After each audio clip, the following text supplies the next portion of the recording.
welcome back to Nerds United.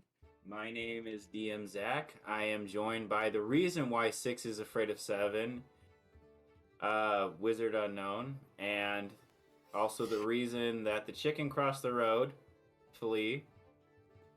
You guys decided to have your own little side adventure, which kind of didn't go very far. Kahn asked a very big favor of Tempest, to which she said, nah. And then you fought Tempest, and it was literally 1-2 done. Yeah, that was very... Tempest was surprised. She was not expecting you to be that good. Yeah. I have a lot of time in the astral plane to practice. Yeah. Yeah. I wasn't surprised because I don't have any magical weapons, so I was doing like 2 or 3 points per hit. That is true. I do have a magical weapon against you, but yeah. No. I was also I'm willing to cheat. Yeah, true. Anyway, so that's where we are. You guys are on the deck of the ship.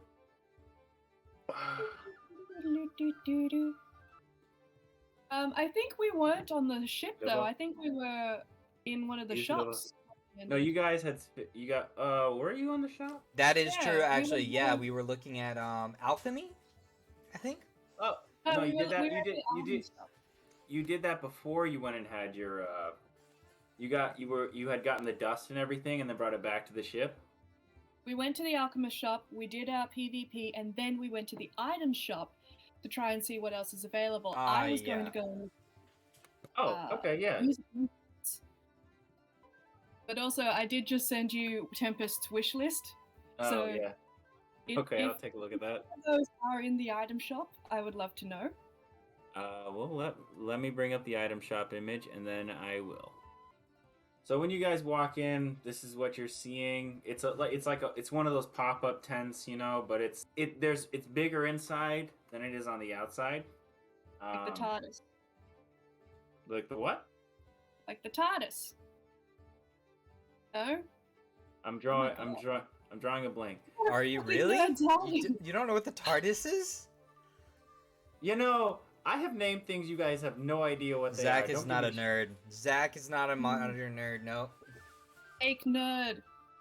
Fake nerd. Okay, go on. Sure. Show us this so much. What's it's happening? From Doctor Who.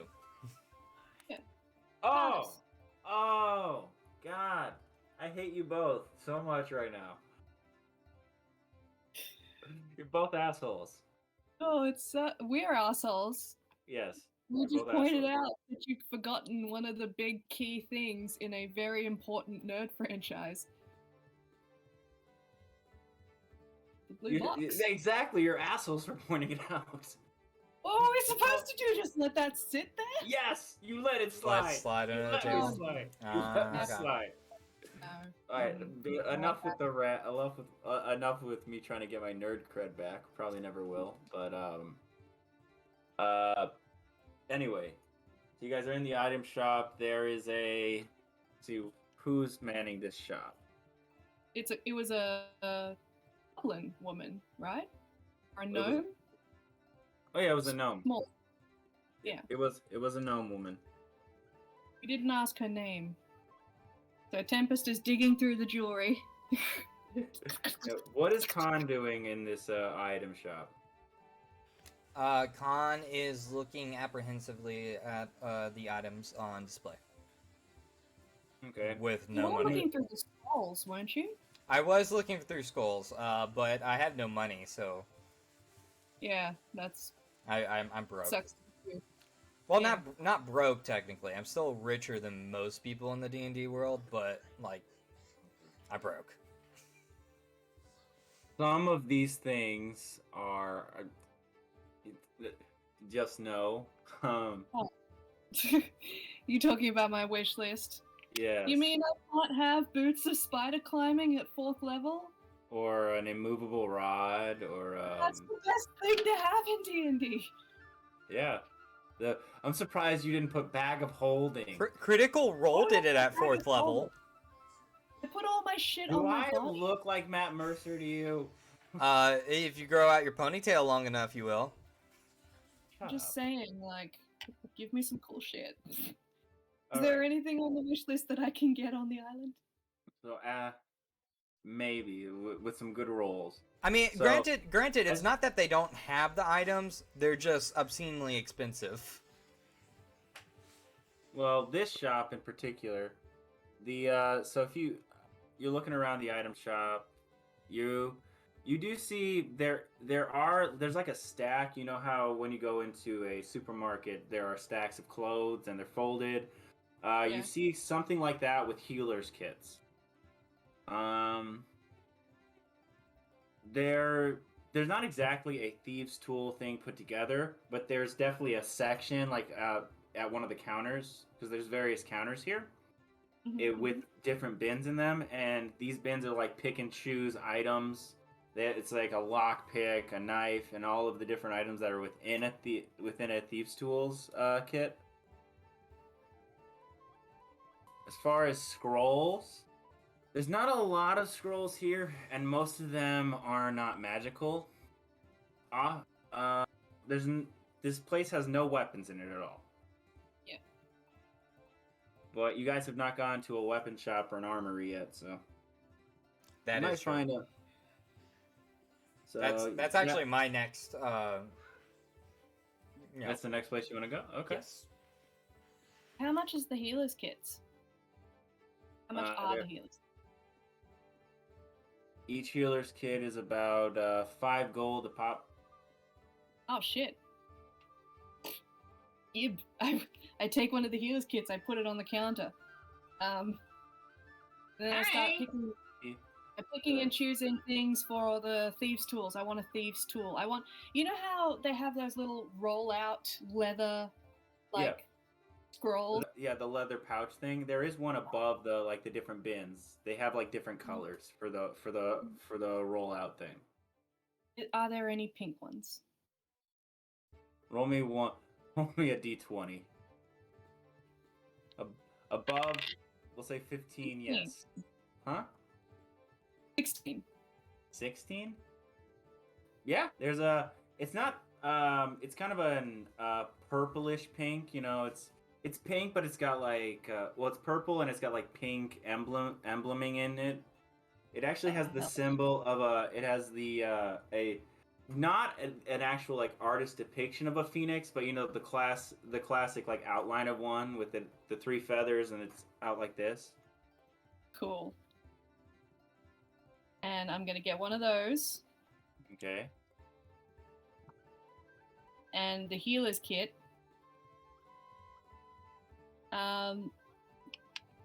Is there any no, there wouldn't be. Kahn, do you want a present? Do I want a present? Something cheap. Don't get one of the fucking scrolls. Oh. Akia, do you want a present? He looks at you. What is cheap? My grace back? I take one of the earrings at random from the little box and I put it on the counter. Roll me 1d6. Okay. That's a 3. I need a d100 for this one. Might I remind you in Githyanki society, we don't normally buy things. Okay. So Why not you get the Yankee Society? what you put on the counter is you grab the set of earrings. Yeah. And they look like how do I put this? You know that fire, the symbol for fire, but it's like it kind of looks like a water droplet, but it's red and orange and black. That's the earrings you put on there. Okay. And they're actually 100 gold for the set. Takes them off, she puts them back. Just one of the less expensive options. Maybe a copper set or something. Copper, you just like just random metallic earrings. Yeah. Okay, yeah, you find a pair of earrings for like 10 gold. Alright, I take those, I put them in there. That's Bakia's present. And then I get another set and I put them in there for Kahn. Oh, I also have to get something for Rowan and Gildrum. Okay, I get 2 more pairs of earrings. I put them all in. I'm surprised you didn't get a shot glass for Gildrum. Gildrum has enough. I've already given him a flask. Okay. I don't think we need to encourage Gildrum. 4 pairs of earrings, a healer's kit, and thieves' tools, please. Okay, 4 pairs of earrings, and they're all you just grab normal metallic earrings? Yeah, just pretty ones.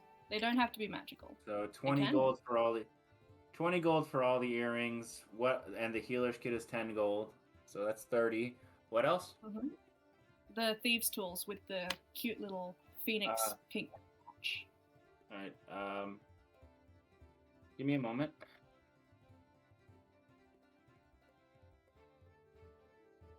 So with all of thieves' tools is gonna run you 35 gold just for the thieves' tool.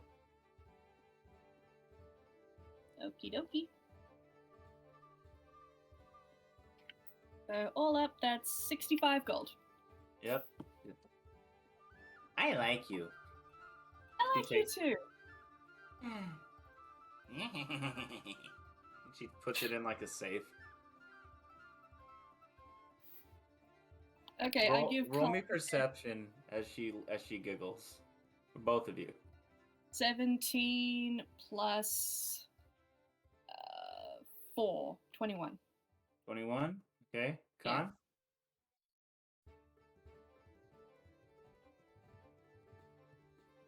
Natural 1. He's looking at the earrings. What? Why? Well, what's with these earrings? Let's see if Bakir notices anything. Yeah, he noticed something. You noticed this too. When the gnome turned around, there was sparkles of gold in the air for just like the fleetingest of moments. Like gold dust. And when she dropped, only you notice this, Tempest. When she drops the money into like this safe, you see a sort of a rainbow go from her hands to the safe. Cool. Do I know what that is? Roll me history, actually. Nope. I got a 4. I know nothing. Nah? Hide no hair. Oh, that was fun. That was a fun little thing. Sounds like teamwork is needed. I'd like to go and look at instruments. We mentioned that there was a pan flute playing satyr somewhere nearby. Yes. But Kahn wants to look at weapons, so maybe we can split off. Kahn can go look at weapons, I can go look at an instrument, and Bakir can do whatever Bakir does. I do give you both your earrings, though. Bakir puts him on. When he puts him on, some blood drops from his ears. He catches them and starts playing with doing like little. He turns them into like little balls that he juggles. Cool. He just walks off. We all have coping mechanisms. Yeah. He actually, you see him walk back off to the ship. And so, you guys are splitting up. All right, Kahn, you're going to a weapon shop, and Tempest, you're going to the satyr over by the satyr. Yeah, because I realized this when I was looking back over my notes. I dropped my bagpipes on the beach. I never picked them up. Oh, wow! You know, I would have actually let you slide on that had you not said it. She super duper left them behind when she went, because she dropped the bagpipes, ran to do the Hound Archon, and then immediately ran over and grabbed the captain and dragged his ass. She never picked them up. Oh no, that's not good. So she needs a new instrument. If she's gonna do Battle of the Bards or just exist as a bard, she needs a new instrument, so. But we can do Kahn's weapon first. You wanna go look at the blacksmith? Yes, yeah, I do need a few things. All right, Okay, so bye. you. Are you telling me about the instrument thing, or? I think you would have noticed. Like, she always had her bagpipes on her back, and the last couple of days she has conspicuously not had her bagpipes. Gotcha. Yeah. Okay. Yes, I would need that. Okay, gotcha. All right. So you're going to. You got. Are you splitting up? Or are you staying together? I think we'll split up. All right. So let's do Kahn first. So Kahn, you walk into the image before you. Behind the counter, you see an orc. He looks you up and down like he's reading a pamphlet thing. Looks at you, meh, and then looks back at his pamphlet. How much for some smith's tools? Alright. Hold on. He opens up another book, and it's like a catalog of items. And Smith's tools are. He flips through it. Smith's tools are 30 gold. Alright, and enough material to make 2 shields, some half breastplate armor. And what kind flute. of material? What kind of material? No, mostly metal. Of What course. kind of metal? There's all kinds of metal. Iron. The main one you use. You want ingots? Yes. Do you know how to make this stuff? Do you? Yes. I don't know too many Right. blacksmiths who use a pamphlet. Are you? I don't know too He many holds up the blacksmiths. pamphlet. It's like the different. It's the same brochure you guys have, and it's got like the different games and events that are there. Mm. Everyone has one. Are you always this much of an asshole? Are you always this slow in taking orders?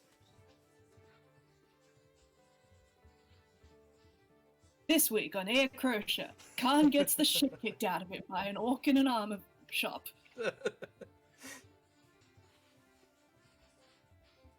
I am too old for this shit. Get your shit and get out. He turns around. There is like different barrels and he looks through the different barrels. They've got like barely any organization to them. Pulls open the different lids, gets to the final one. It's got iron in it. It's a gold per ingot. For 2 shields and full armor, what you're gonna need 20.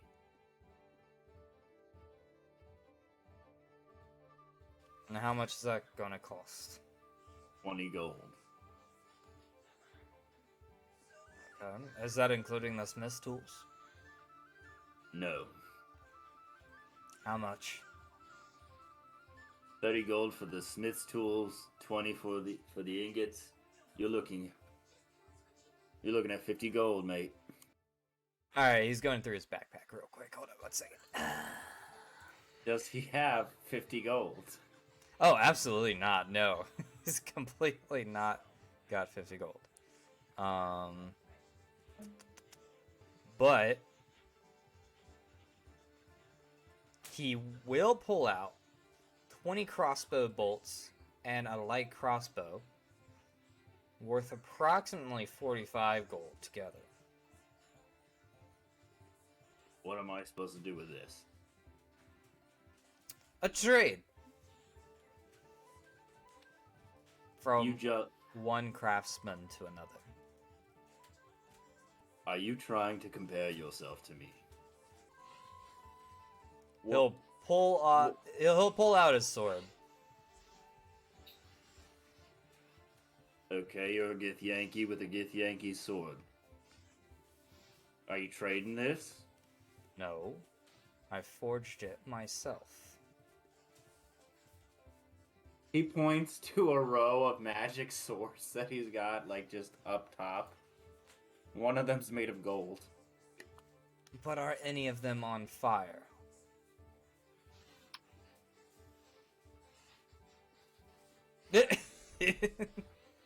Well, he grabs a hilt, and after a second, just a black flame comes out of the...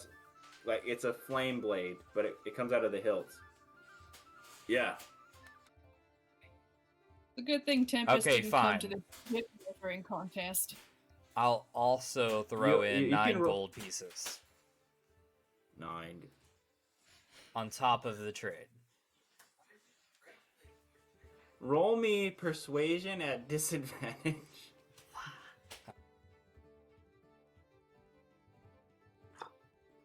Alright, the DC you have to beat is 14.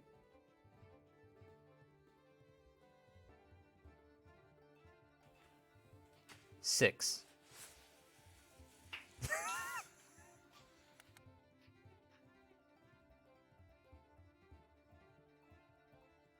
Do I look like a common street urchin? You could God damn it! What's the word for that shit? No, you look like your mother's an orc. He is, and she's a lovely orc. You I'm talking sure about she my is. Damn it. Are you talking about my mother? I was! I'm going to fucking eat you. Kahn's not allowed to go anywhere alone, ever, for the rest of his life.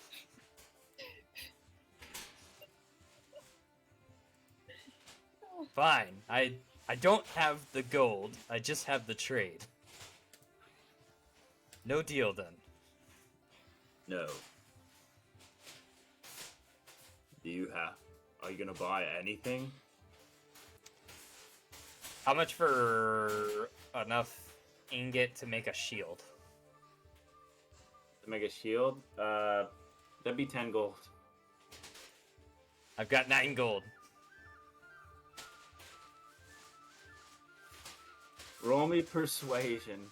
Same DC. 9. Same DC. You know what? To get you the fuck out of here, just take the ore and get out. Oh wait, This I is can't as do good anything as without possible. the smith's tools. I'll be Huh? back.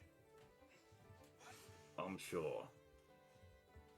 Oh, Kahn, roll me perception.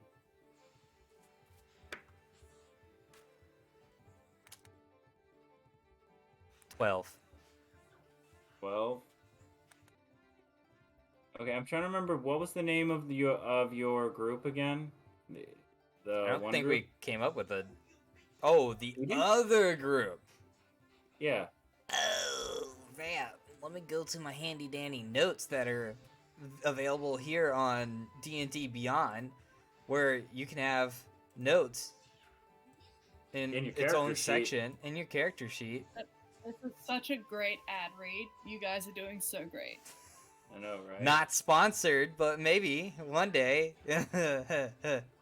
Okay. Anyways, Hashtag not sponsored, but hashtag wannabe. Chi right Tala. What is the symbol for Shitala? Hold on, I have a bucket to take care of. Bucket? Oh, I have a symbol. Is it Sorry, I was- right? My kid No, came up. Shitala. Chi right Tala. Shiraitala.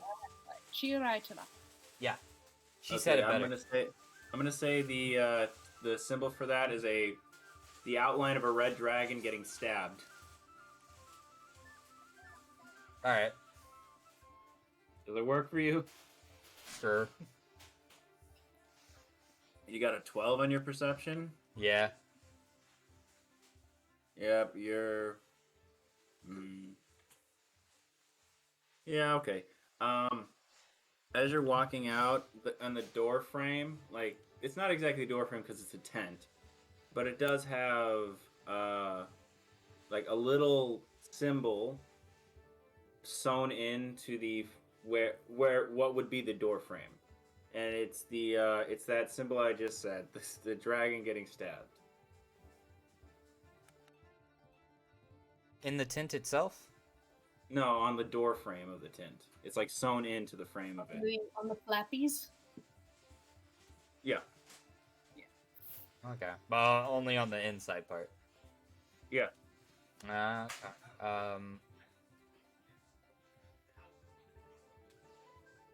Skip. You're Go just gonna Go with Tempest right now. I'll come back to it. Okay. So, Tempest, you walk over to this satyr playing a pan flute, and he's just having the time of his life. He is vibing, jamming to his music. He's like into it, you know? This dude is the bardiest bard that ever did bard. He's got he obviously he doesn't have any like pants on because he's a satyr, but yeah. he has this tweed waistcoat, no shirt or jacket, just the waistcoat, and he's got this. How do I explain it? It's a top hat with feathers, and yeah, that's what he's wearing. And the feathers are like multicolored. It's like a silver top hat.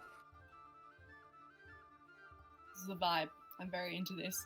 So Tempest goes up and she listens for a little while and waits for a natural stopping point in the music. Okay. So you're waiting for about 10-15 minutes around, She's and he just notices he sees you vibing. Do you have any instruments on you? Do not. He offers you a flute. I don't know if I have proficiency in. I can't play, but I will try. Okay, roll me performance. Okay, come on, let's go. Oh, it's not great. It's a 3, but my performance is +7, so that's a 10. I mean, it takes you about like he plays, and then you try to match him, and then you keep hitting the wrong notes. Eventually, after a while, I'm gonna say like almost a half hour of this, you guys finally manage to match rhythms. Yeah. And you vibe with him. That's nice. That's a nice thing. And I'll say you're playing the song that we're hearing right now. Okay, very nice, very nice.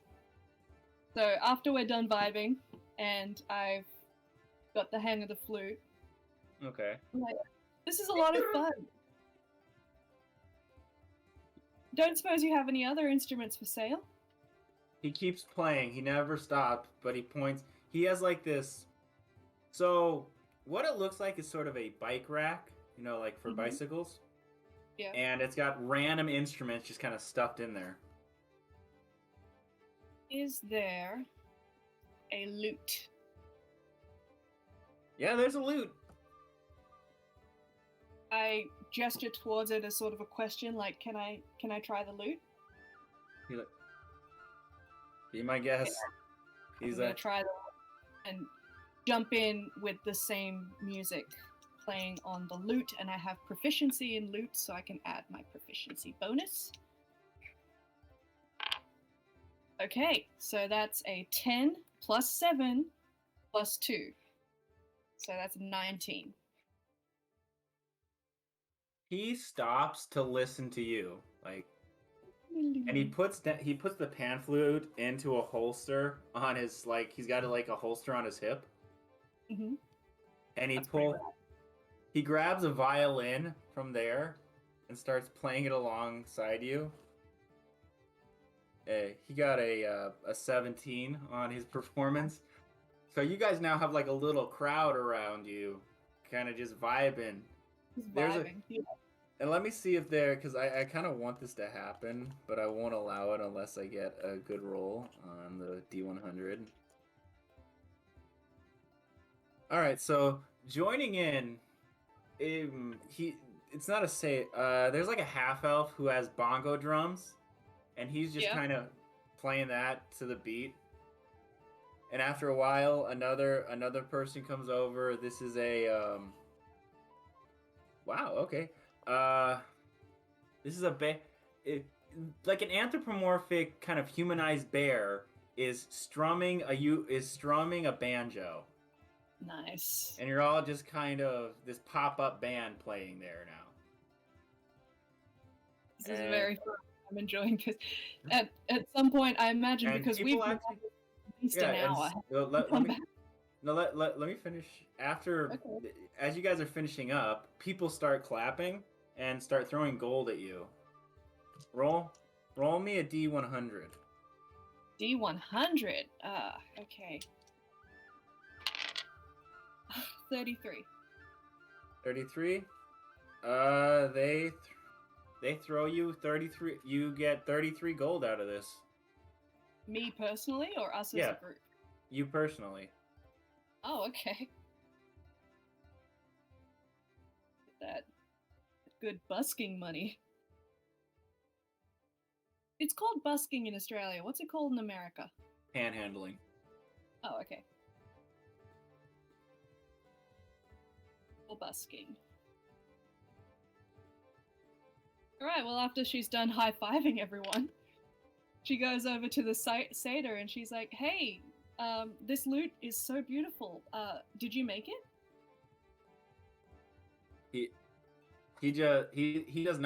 This man does not stop playing it. He doesn't open his mouth. But he's like playing a slow tune, and then when you ask him, he plays a fast tune, which you decipher means yes. Awesome. How much?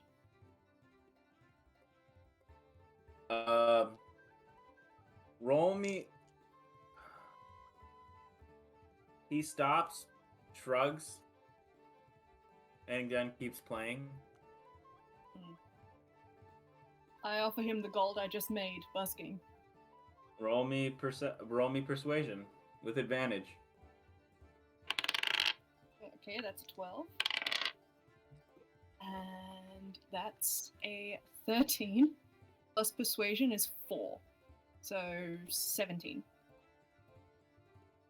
Well, he rolled a nat 1, so he pushes the money back at you and takes out his pan flute, keeps playing music, but hands you the lute. Present? He plays a high note, which you get means yes. I play the note back.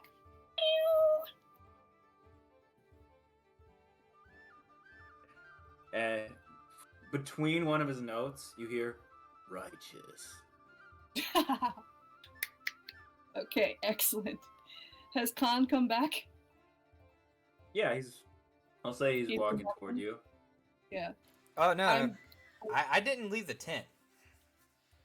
Oh, you're still in the tent? Yeah. I Never didn't leave the mind. tent. I just wanted to like throw it over to Tempest before I go Okay. deeper. Well, in 'cause- that case, if Kahn doesn't come back, Tempest is going to keep vibing with the satyr until Okay, someone. so you keep vibing.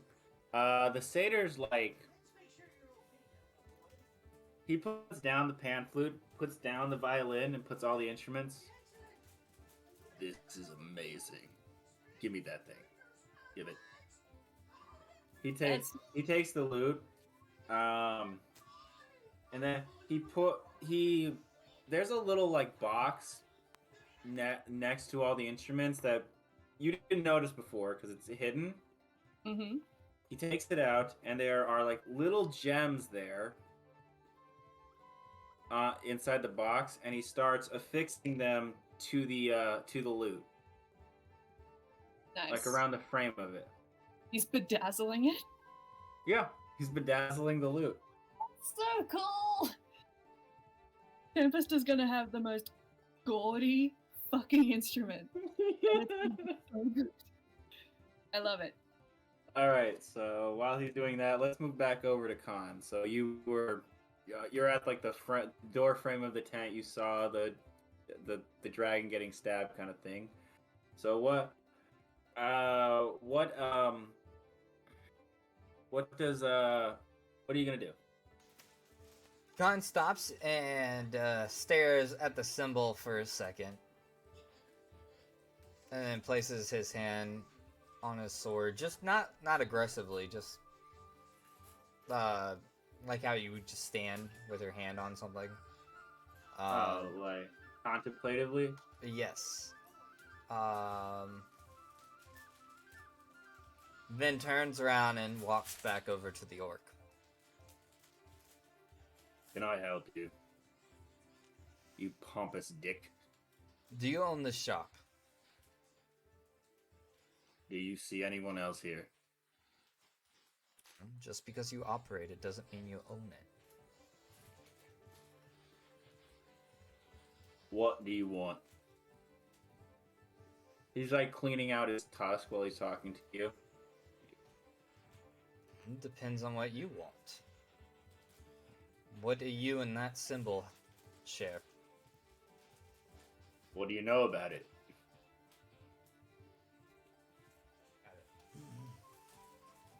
Just that the faithful sword waits to slay the dragon.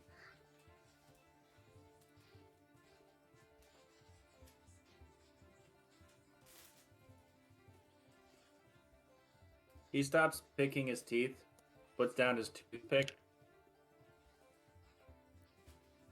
Hold on. He walks from around his counter, goes over to the tent, and pulls like a pin. It rolls down, it's closed. Metal. Metal sword comes down.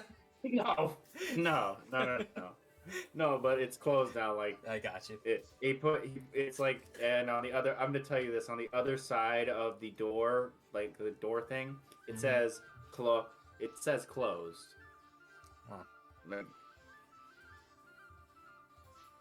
he starts pushing the inventory out and rolls out, and then he goes behind his counter. There's this huge piece of wood that he brings it to the middle of the room, and he starts unfolding it, and it's just a big wooden table. And he puts in the pegs for the table, or the legs. Sorry. He goes back behind his counter, comes back, lays out this it's a map of Eachrotia, and interesting thing about this map, that symbol is on different areas around the globe, which having been in this organization, that that these are strongholds for Eachrotia. What are we talking about?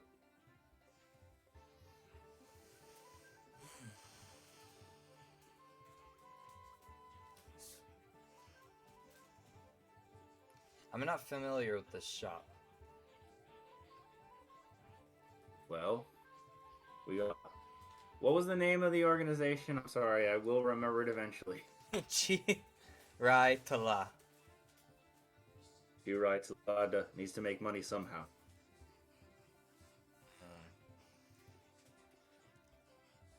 Alright. What is your rank? That you don't even have. Soth. So, how do you have no gold?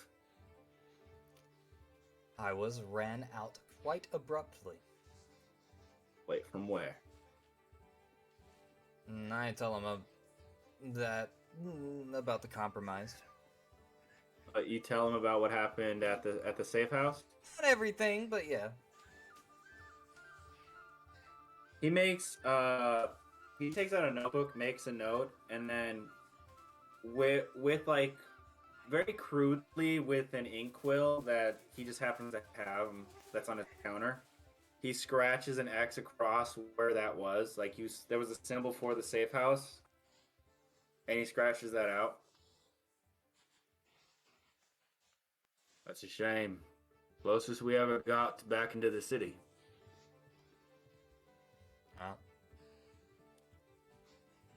I'm trying to find out if my cover's been blown.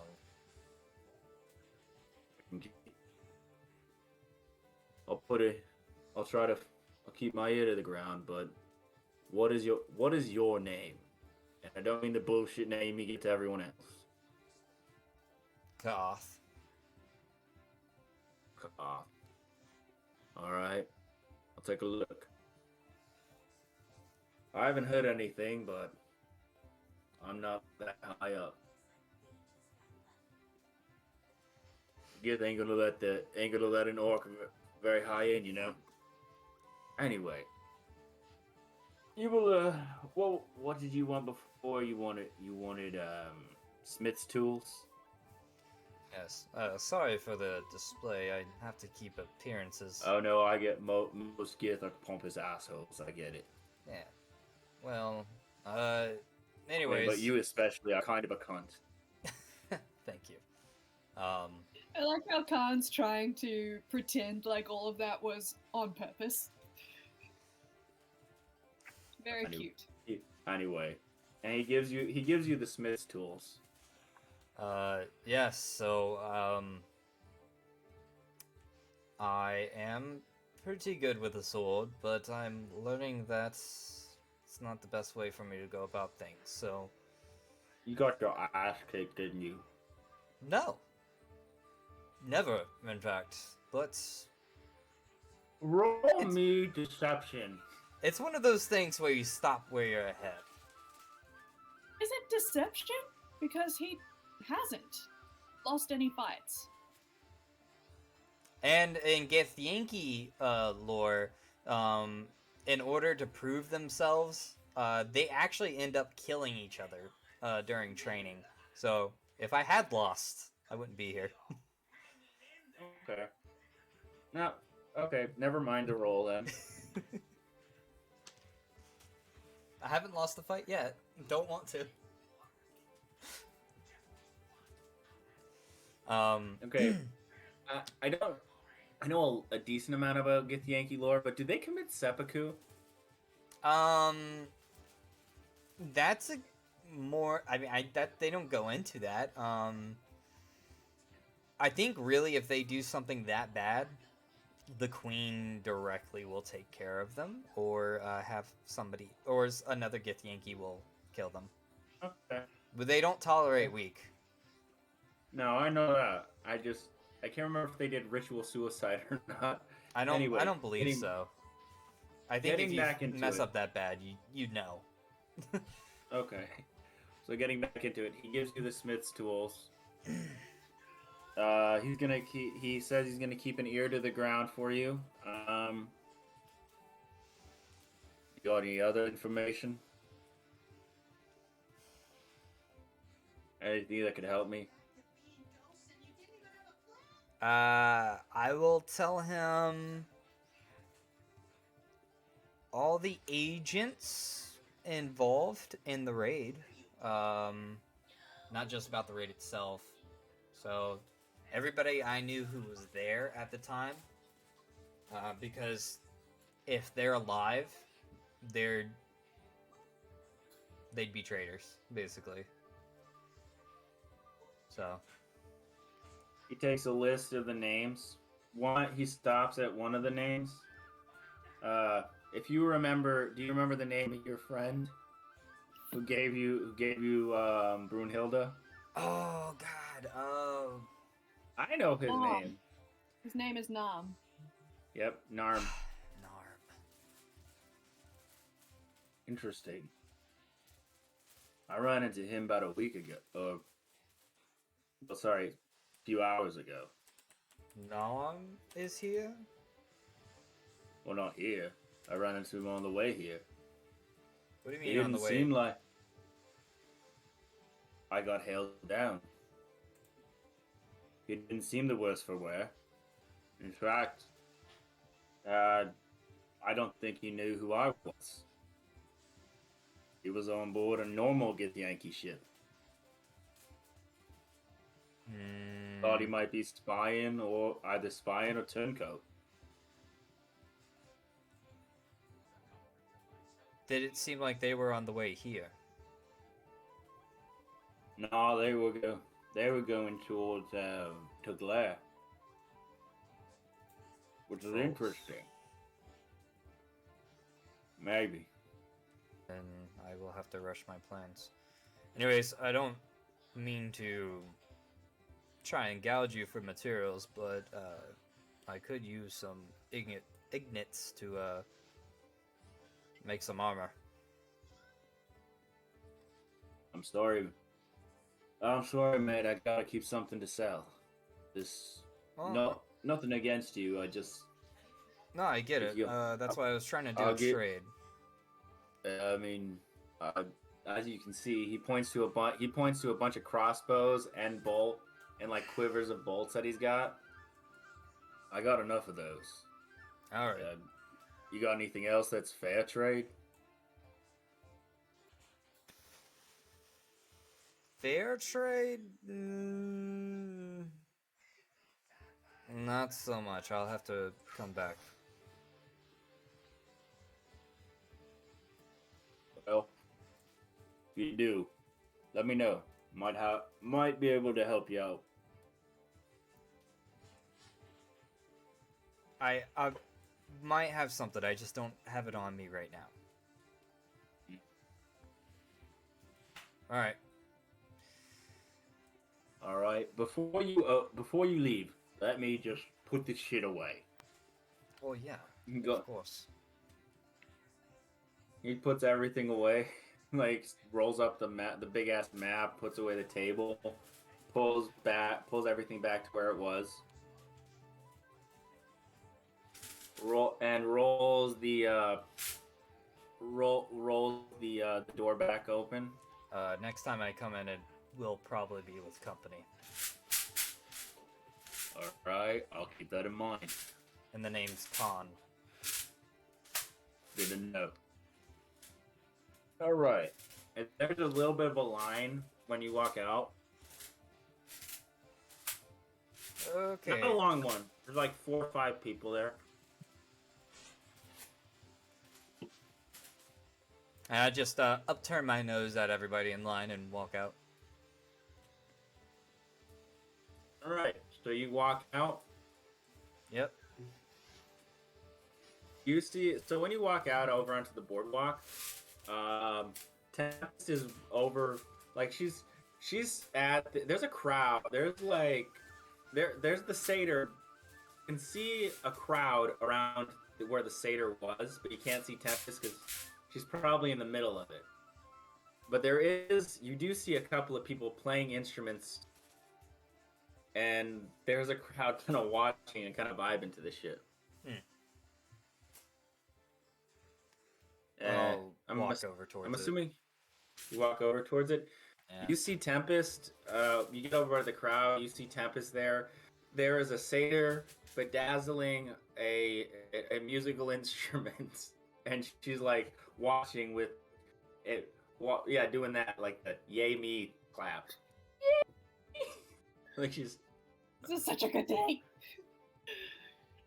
Oh, and on that note, as you're watching her, what do you say, by the way? Actually, I'll just stand there and watch for a little bit. All right, you guys are watching the satyr bedazzle her lute, I believe it was. Yeah. Yes.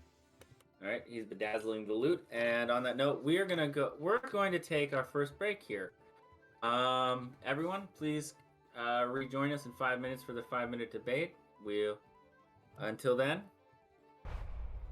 Hello, everybody, and welcome back to Urban Nerds United. This is the part of the show where we don't actually play. We talk about some random shit we think is cool. Should usually be D&D, but not always. Right now, it's about D&D.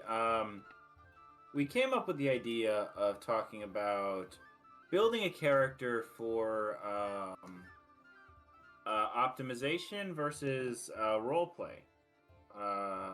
Now, to start off, my opinion is roleplay should always trump everything, but I won't lie and say I've never built a character specifically just to break shit. Usually in the form of monks, not rogues, fighters or paladins. Those are my go-to classes for my character too strong. What about you guys? Generally built for RP or for Wizard, other. what about you? Oh, I build RP first and then optimize it. So you start with the RP and then say, how do I break it? Pretty Not how do much. I break it? It's like because Don't there's a try to difference between downplay it, no, though. there's a difference between You built a munchkinning, wizard. munchkinning and optimization.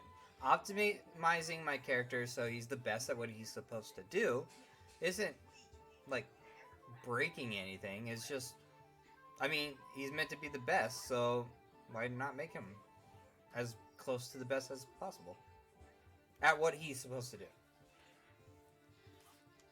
I get that. But I think don't can- like he's not meant to like be the most OP overall character because I could have done a lot more with this in order to try and like break everything, but no, it's just I take an RP element, focus on it, and then okay, well, what can I do in order to optimize this RP element to make him as effective at what he does as possible?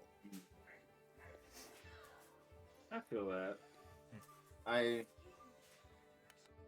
think I'm less about optimization than you. I generally just do whatever seems fun to me when it comes to making a character. So it's like I think Flea and I both had the RP idea from, I don't know how much you knew going in, but like thinking about the astral sea and everything, that's kind of what I was thinking about with the character. So my first thought was Githyanki. I've never played a Githyanki, and I wanted to. So I thought about, well, the roles of Githyanki in their society, and mostly they concentrate on martial prowess and arcane might.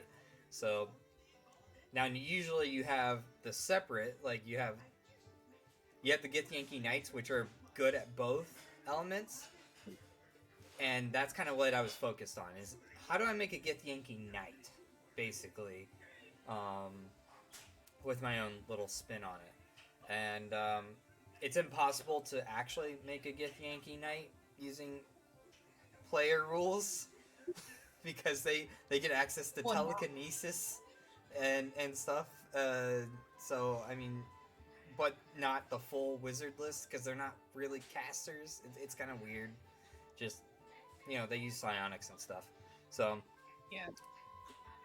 But, I think yeah. I started out from the perspective that Tempest is a jack of all trades person, because on a ship you do have to have a lot of different skills, and being versatile would make her more useful to everyone else. I feel like That's my stats right now. I don't know if we've ever shared the stats with the audience, but she's got pluses. There's actually a tab on the stream too that the audience can they can hover over it and click on it and see your D&D Beyond sheet. That's why I had everyone switch from Roll20 over to a D&D Beyond sheet, so that the audience can check the character sheets. It also has if you look at Tempest, you'll see that she's got pluses and everything, because I didn't want her to be misaligned in anything. I wanted her to be very versatile. Which is kind of a bar to a T, honestly. Yeah, and when I start building characters, usually I start with what would be the most fun to play from a race and class perspective. So knowing that I started out wanting to play a pirate first, and then I thought, what would be the most interesting race to be a pirate? And I decided on Fire Genasi, because I thought that it would be a nice little contrast.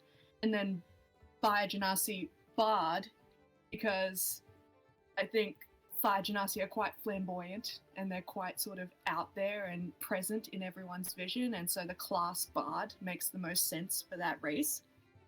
So far, But I have seen some amazing builds. Like, I don't know if you've seen, you guys haven't, Zach hasn't seen Critical Role. One of my favorite characters is Caduceus Clay from the second season. who is played by Taliesin Jaffe, who has a negative intelligence modifier, but the highest wisdom of anyone in the cast. And seeing him roleplay that negative intelligence plus wisdom is a joy to watch. It's so much fun to see Taliesin Jaffe do that character because he really leans. That's a lot of anime protagonists have like no intelligence, but they're incredibly wise. Yep. They're usually very good. I mean, except for Goku, because I don't care what anyone says, Goku sucks as a character. Dragon Ball's great. Goku sucks. But Goku definitely has one of those negative int, negative whiz, negative charisma, plus to strength and dex.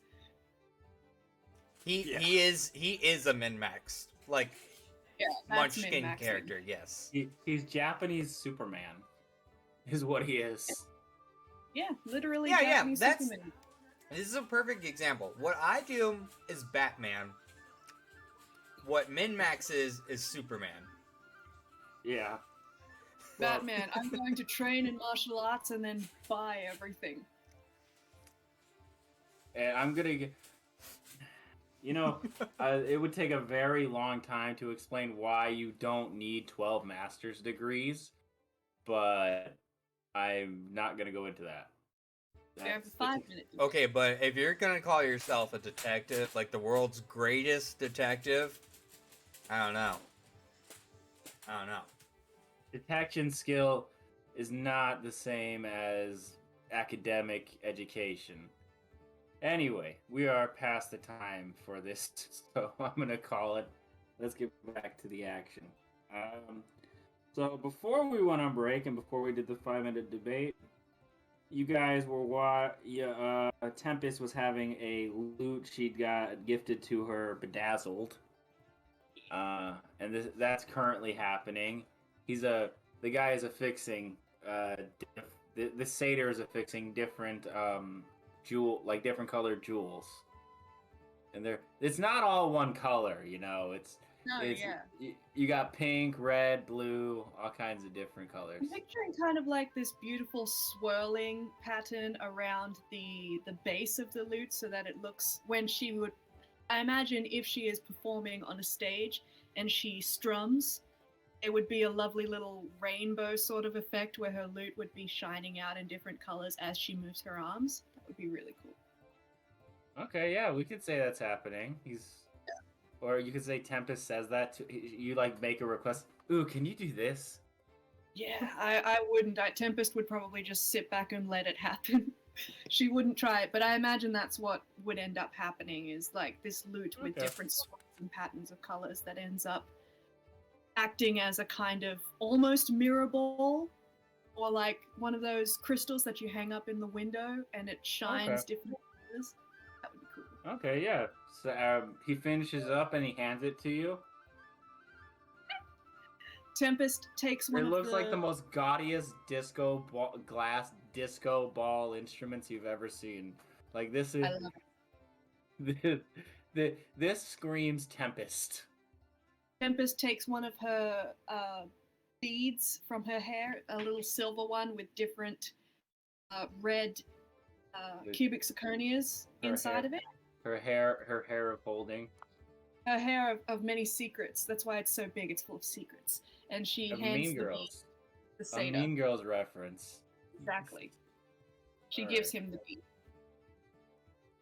He puts it into his hair, like he does this sort of so his hair is just kind of like mine with like a ponytail. Yeah. He does this braided thing with like a long bang into like a dread, and he it's the one dread. The rest is like my hair, but it's this one dread that's just tied and knotted, like it stops with the one bead, and that's how it stays. Yes. And he goes back to playing. Tempest bows to him and then bows to the crowd. And do I see Kahn? I imagine he's not hard to miss. Nah, you see him. Okay, I Kahn has a slight smile on his face while watching all this, and then, like, as soon as Tempest turns around, he just goes into a scowl. So we're playing Tsundere. Okay, fine. So she goes over and she shoves the bedazzled loot into his face and goes, "Check it out." So much.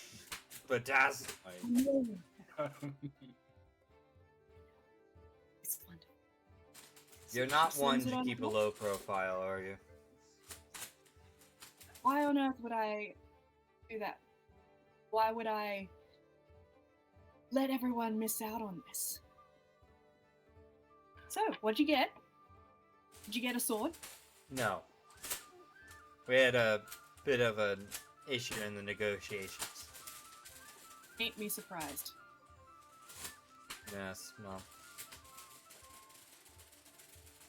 So what's next, DM? What else can we do? I mean, you can do a lot. There's all kinds of people all around you. There's shops you can go to.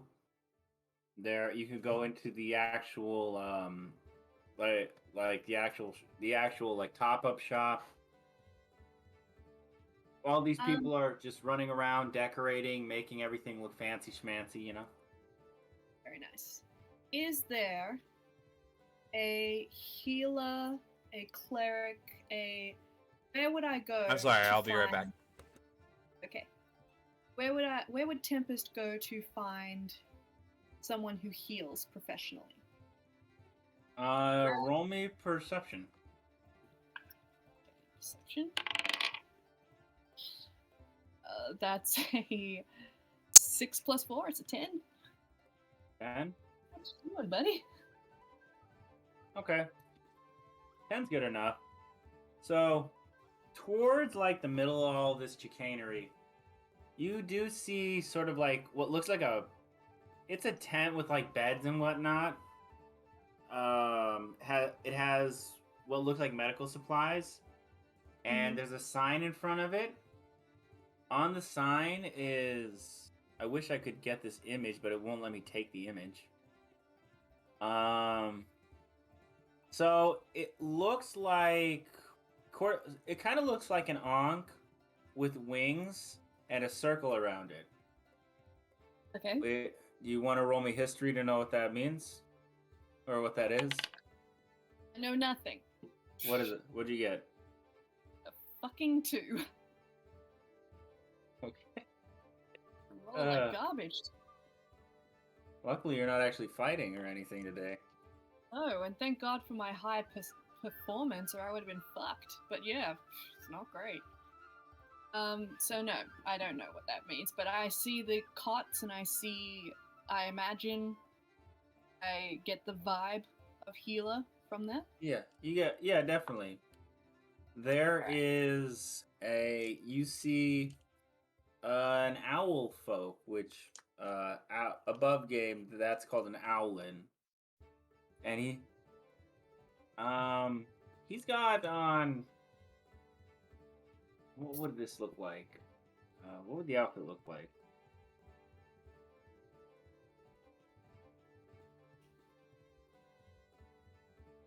So, it's one of those. It's like a white. It's a white, white medieval kind of jacket with Like chainmail? No, it's like an actual jacket, like a waistcoat almost, Mm. with like gold accenting, and like one of those side capes that only covers your sleeve. Yeah. Right, he's got one of those, and in the middle on that cape is that symbol that I was describing to you before.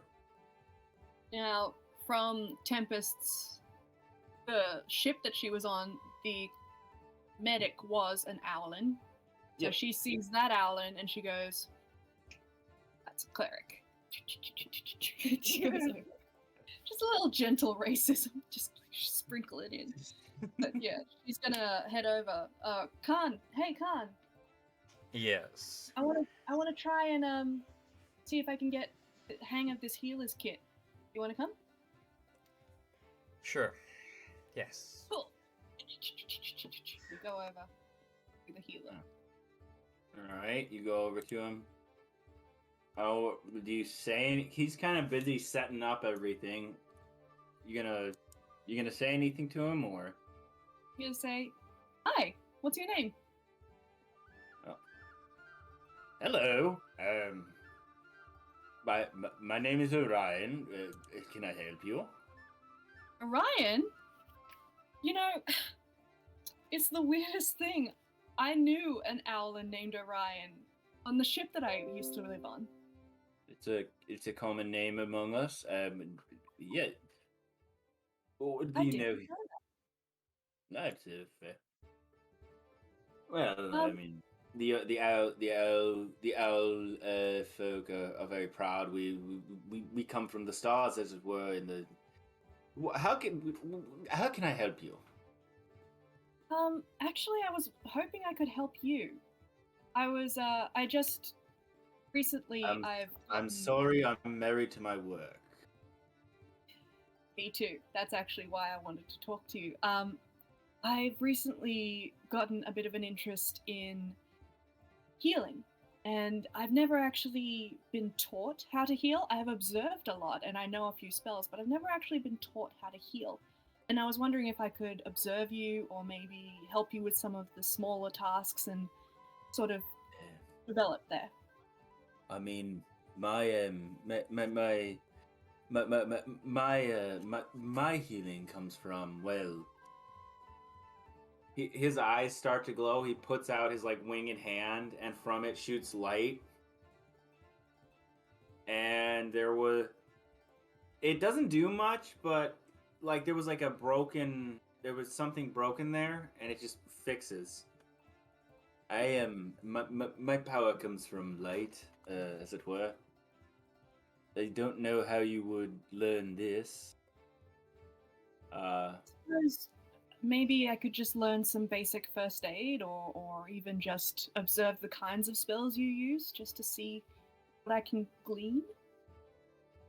Sure. Did you want to work the first aid hut with me? That would be great. Can I work this afternoon and just sort of help you out a little? Sure. Here's the uniform. He grabs you a uniform similar to his, but yours has like a little nurse's hat that says trainee on it. Yes. Put on. This is my friend Kahn. He wants to help too. Oh well,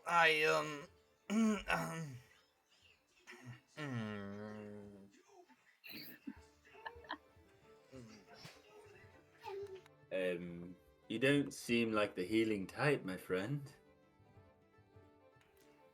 I am an expert at causing harm. Might as well know how to mend it. Okay. He gives you the same outfit with the trainee hat and everything.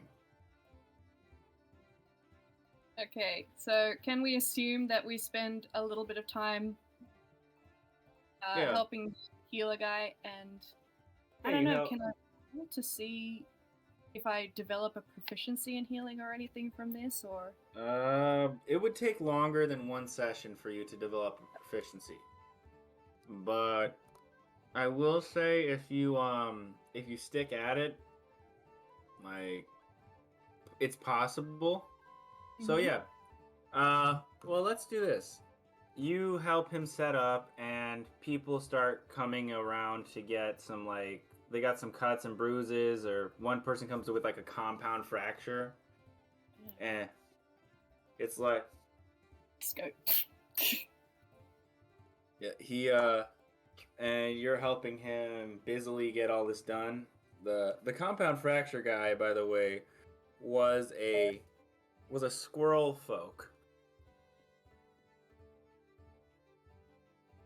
which is huh? Squirrels. Brad. Yeah. Squirrel. Just checked, yo. Ed. He did look up when I said squirrel. I'm sorry, baby. I'm sorry for teasing you. Yeah, so roll. What would be a good roll for this? Hold on. All right. I want you guys to roll me insight.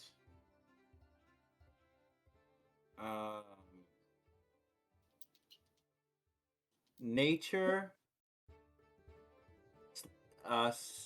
and sleight of hand. I'm just curious Okay. where the nature's coming from. Where the nature's coming? Or you know what? Yeah. Actually, you're right. The better for that would be survival. Switch nature with survival. Sorry. I got a I'm 15 more on than- insight. Happy to use it. All right. No, you're right. That actually, I was thinking about it, and the survival would be a better one. 9. What'd you get? Tempest?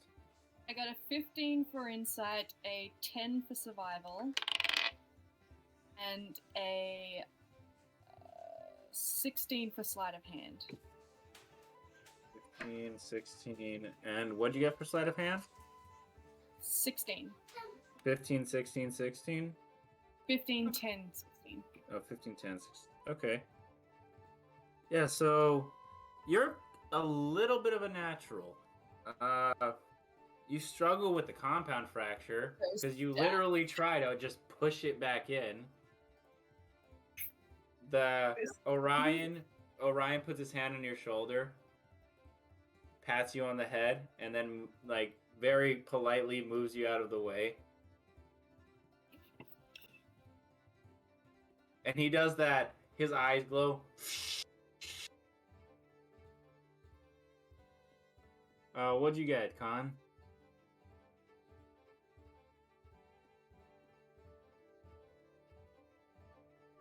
Sorry. 9, 6, 6.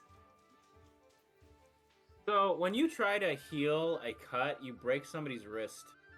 Fuck! Tempest runs over! And then I use a hold person to make them hold still. No! Tempest cast Cure Wounds. It was like that whenever I got it. Cure Wounds. 996, okay. Here, so this guy was about to start. He was like, this is like your basic ASMR, you know. I say you mother. Oh, that's better. All right then. Use some of that battle magic to get in there quick before he starts yelling. Maybe. You, sir, are an asshole. Goodbye. They already and they Thank both you. live here, so And he far. like flips you a gold. Thank you. I give the gold to Orion. All right. He takes it, puts it in like a little donation box. Like it's a wood donation box and it has like 3 silvers in it plus the gold you gave. Nice. Can I roll religion to tell who this guy worships? Sure, go for it. 21. It's like super tough. He worships Titania. The Fairy Queen? Yep. But inside about this world, the major archfays are all deities.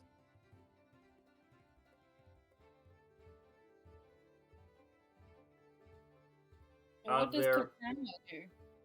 She is the deity of summer. Of the season of summer. So this would be more or less common knowledge in Eachrotia. Yeah. Bit of lore drop for you. There are four elemental Fey courts. Each one for each season.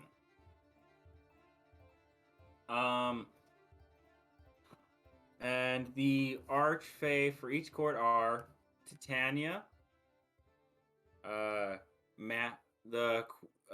for summer, for winter is Mab, M-A-B-B.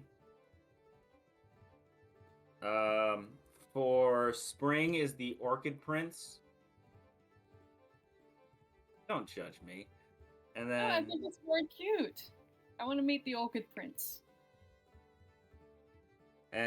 for autumn is the Pumpkin King. Yes!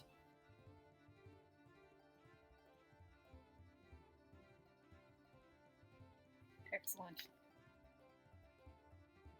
I like how we have Titania and Mab actual fairies for summer and winter, and then we've got the fucking Pumpkin King. There's an actual So- reason why, but huh? No, I love it. I'm not hating. This is a love moment. Look at this. All right. Okay, so Tempest spends the day learning how to heal. How exciting. So All right. I guess at some point. And so does Kahn. Just kidding. Kahn. Kahn spends the day attempting to learn how to heal. All right. So, if you keep up these skills if you keep trying to learn every day, eventually you can learn. You will gain proficiency with healer's kits, and you will learn a healing spell of my choice. Nice. My turn. And I talked to Tempest. I'm like, I went through that with you. You owe me. Yeah, okay, fair enough. What do you need? I need to learn how to use a shield. Oh, of course I'll help you learn how to use a shield. Do you want to just have someone beat you mercilessly? Because we can go get Bakir. I think you'll do. Just fine. Okay. So, Don't think we need to where queue. can we go practice You go shields? onto your ship. Yeah, let's just go onto the ship.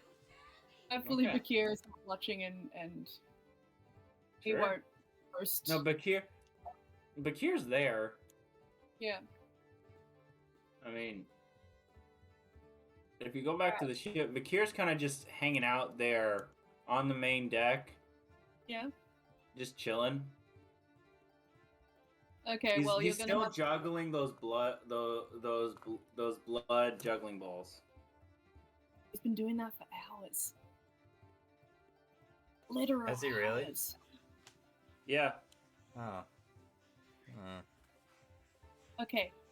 Strange. Well, in that case, Tempest is gonna, give Kahn her shield and teach him how to use it. All right. So I want you guys to paint. So he's actually Bakir's in one of the lifeboats, kind of just. He's got his legs hanging out the side. He's juggling. Pretty much. Yeah. So, what does shield practice look like with you guys? I'm very curious. My guess is it's just me holding a shield, no other weapon in my hand, trying to block her strikes as she whips me with something. That would be on brand, but no, I think Tempest would probably teach you the way she learned when she was a tiny little child. So she would say, so when I was 5, we Oh, learned how God. to use shields. So here's how I learned it. And then she will show him the different types of maneuvers, Blocks. like how to block. Okay. As somebody who knows FEMA and I've studied different martial arts over the years. I want to. Have you ever studied a martial art, like at all? Yes. Okay. Yes. What have you ever worked with weapons at all? Yes. Okay. Do you actually know how to use a shield? No. Explain to me how you use a shield. I imagine you would have a sword in one hand and a shield in the other. And I would imagine that the shield would be an armored What kind block. of shield? What kind of shield? Tempest would probably have just a regular circular one. Oh, so Like a Are we talking- buckler. Yeah, relatively small, probably that just covers the forearm and it goes Buckler. around like this. yeah, So that buckler then- shield. Yeah, you could just maneuver very quickly to sort of. It would Okay. be a Do you kind- go? Do you go into combinations with like dual wielding a shield and sword, or? Not yet, because Kahn still needs to learn. Okay. So first, I would go through the motions and I would teach him the different ways that you can block. And then I would just have him do that a couple of times until it's muscle memory. And then you would bring in the dual wielding so that he would have to work on maneuvering the sword and the shield at the same time without hitting it. So, Kahn, which is better for you, Dex or Strength? Dex. Okay, 100% Dex. roll me Acrobatics and Insight and Tempest. Can he have advantage because I'm helping him? No, because you're teaching him. This is to see how good he grasps it. Okay. Tempest, you need to roll me Persuasion. 15. 14 plus 4. 19. Okay, yeah, you're getting the concept pretty well. You guys are at it for an hour or so. Well, however long you want to be at it for. With you're starting to grasp it, huh? I suppose an hour is pretty good. Yeah, so for about an Okay. hour, you're standing there. Do this. Simon says. Tempest says this. Lock up. Parry. Thrust. Yes. Oh god, that's a really bad, dirty joke. I'm not gonna make And it. It's just funny. And Yes, then, all right. I mean, you guys finish your lesson. Yay! How many more Alright. lessons do we have to do before Kahn is proficient in shields? Depends on your rolls. At that rate, I'd say like 4 or 5, but you can't do them on the same day. That's fair. Okay, so we've done the shops, we've done the healer stuff, we've done the shield stuff. Is there anything else we had to do before we do the Games. yes. Games. That's can you think of well, something? how much money do you have? I just made some money actually. I went A we lot. she's got a Yeah. fuck ton. She has a lot. How much do you want and why? Around 50 for some supplies to make some armor and shields and I feel like Tempest is gonna end up as everyone's sugar daddy, and I don't know how I feel about that. You pretty much already are. I have so much sugar daddy energy right now, and I mean, I mean, okay, if we ever have like fan art, I want anyone listening, I want fan art of Tempest. No. She's like looking like a pimp, and the rest of the characters are just dressed like hoes behind her. she dresses like a pimp in the D&D world. She dresses like a pirate. I dress like a pirate. And what's thank the you very difference? much. And I mean, in this picture, what I want is for Brunhilde to be on her shoulder with like a pimp cane. yeah, tiny little phoenix pimp came. Oh, I like And it. then Obi's next to her like a James Bond villain-esque, like he's got a suit on. Like a dog suit with a top hat and everything.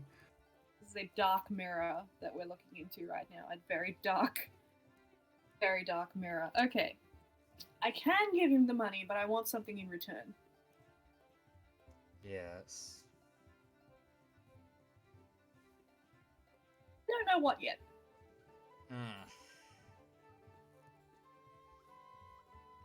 One day we'll ask you for a favor. Nah, Come I to think me in your time of need, but I will leave it to you. I'll give you 50 gold. And she goes into her pouch and she hands him a pouch with 50 gold in it. And she says, you go, do whatever you want, but I want a present. okay. Very Okay. well. And I want you to call me Sugar Mama. I'm kidding. Don't do that. Don't do that. That was the joke. But we know. We know. He rolls around and goes. Okay, bye. You start calling her daddy. Oh, Jesus. Okay, so while Kahn is gone, I think Tempest is going to try and engage Bakir in a conversation. But do Okay. you want to do Kahn first? It's up to you guys. What do you want to do first? Alright, Talk go to ahead. Bakir? Go ahead. All right. He's still just kind of chilling there with his feet dangling off the side of the boat, juggling his little blood balls. Then he I just starts wrote- turning them into then he turns it into like one big like ball and starts spinning it like a basketball. I just wrote in my notes 50 gold allowance for Kahn.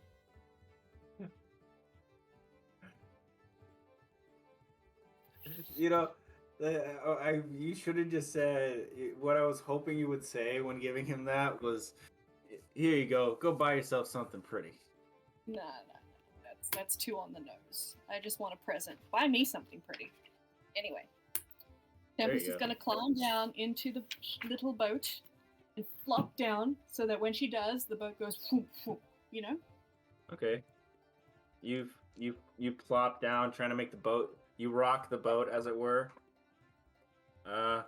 So you make the ball bounce, and then he does that thing, you know, where you can do with a basketball, where it rolls behind his shoulders, and he does start spinning it on the other finger. He rolled Yeah. a nat 20 on his sleight of hand. Ooh. Fancy boy. Yeah. He does this Yeah, thing. What? So what the fuck is up with you? Well, there's a lot. He lets the ball go. Well, in what sense? Like, what's up? What's your deal? Honey. Honey. Honey. It's a very general question. I don't know how to answer. Just answer with what's in your heart.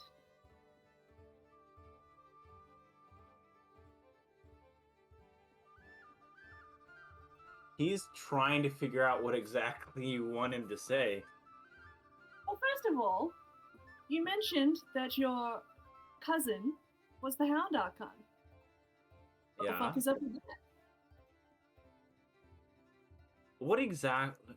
Rollies. With what? What are you trying to understand about that relationship exactly? Well, I don't know much about Asimar family trees. Ah, so you want to know how a Hound Archon can be the cousin of an Asimar, is what you're asking. Yeah. Okay, so I don't know, how much do you know about Asimar? Fluffy wings, Sometimes. like Kahn. Like Big what? pussies when they break their wrists. Oh, you mean that motherfucker over there? Yeah.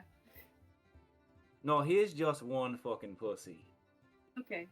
Well then, no, I don't know much about Asimar. You haven't come across them much. Honey, Okay. Edmund, sweetie. Okay, You- so most Asimar are there was a time when all Asimar we were very rare, and most of you had to be born with basically divine intervention or an immaculate conception or something of the sort. Over time, there were enough of Asimar born that we were able to build a society. Since that time, we're born as everyone else. But because of our original angelic divine ties, our guardian angels, the angels that our family lines are assigned, have their own familiar ties up in Celestia and all that. Sometimes those guardian angels and their familiar ties come down to the prime material and as far as I know, there aren't too many worlds where that can happen. But here in Eachrotia, the merger did a lot of shit. And my cousin is, well, I call him my cousin, but he's really the cousin of my guardian, you could say, or what used to be my guardian. And yeah, that is how he's my cousin. And you mentioned that he stole something from you. Yeah, sort of. He, how to put this? He starts, like, stroking his, like, he doesn't have a beard, but he's stroking his chin. Tempest does the same thing. Give me a moment. I actually need to find my notes for this.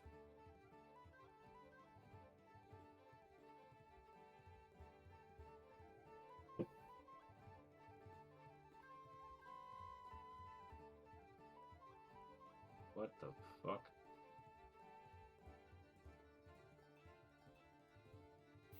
I had a whole spiel written out for this. Where the hell is it?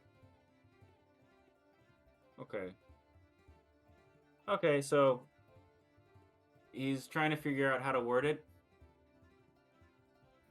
Before my cousin,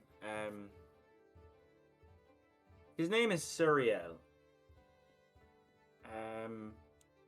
Do you need me to spell that there, Jessie? Nah, I've got it. Alright. So, me and Suri we were once part of the, cherished Royal Guard. And you know how the vampires and the Infernals, they've essentially invaded the Cheris, you know? Mm-hmm. So as the Royal Guard has become kind of a wet works group, as it were, special forces. We were investigating one of the vampiric camps, going through one of the jungles. And our buddy was a lantern archon. He was guiding us through everything.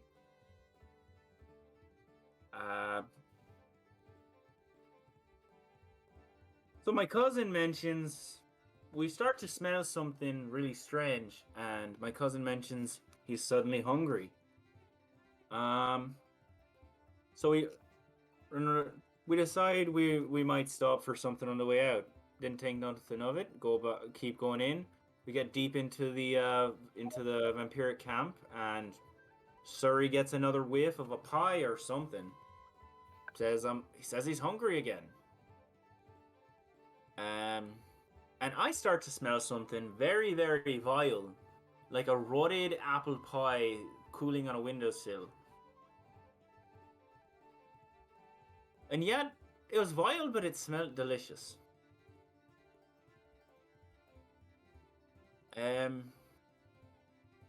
So that smell, he gets a good whiff of it, and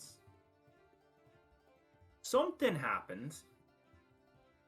His fur went all dark. His eyes went what I can only describe as reptilian. And he starts to yell, I'm hungry, I'm hungry. Starts howling at the sky. And then he takes a big old chunk out of our friend, the lantern. And he swallows it. And then he comes at me. And takes a big old bite out of me. Well, tries to. He missed with the bite, and then he slashed me. And he shows you like usually his face is covered up by his hair, but he pulls his hair back, and it's got these big fucking like 3 claw marks across it. Puts his hair back. And yeah, for some reason, that took my grace. After that, we kind of went our own way, our separate ways. I was shunned from the Cheristan capital, so I started tracking him.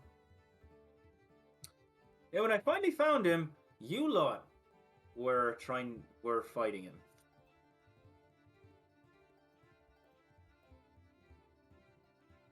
Well, to be fair, Oh, I'm not complaining. I would have done the same thing. how you took your grace. Is that what makes your wings fluffy? Yeah. That's what gives ASMR, normal ASMR, their abilities. So, how does it have to be your grace gotten back, or could you get it back another way, or get someone else's grace, or how would this work? Stealing another's grace would probably just make me darker. I don't know that if I stole another's grace, if I would remain an ASMR. No. Do you think Sari still has your grace, or would he have eaten it? I have no idea, but as far as I know, he has it. But I don't know what he's done with it. Just because he ate it doesn't mean it's completely gone. I mean, I know about his. I'll tell you this: I know about as much as you do at this point, unless you know something of the inner workings of Mount Celestia and angels and all that. I do. Because I just rolled a nat fucking 20 on my history. So what do I know, DM? What do you want to know about angels? Something that would make me seem really cool. Okay, in terms of grace, what you know is that well, we'll find out what you know after we come back from the 5-minute debate. Hi. So, everyone, I was about to say, we're it's gonna- getting pretty late. Yep, we're about to take our 5-minute break. Join us after 5 minutes for our second 5-minute debate of the night. And with that, we'll be right back after this. Hello, everyone, and welcome back to Urban Nerds United, our Eachrotia campaign. Normally we do a 5-minute debate, but we ain't got nothing to talk about, so we're just gonna jump right back into it. We're just So- geared up for the action. Ironically, in basically a beach episode, yeah, we're going right back into the action. So before we went on break, Tempest was talking to Bakir, and Bakir had basically given you sort of a part of his backstory.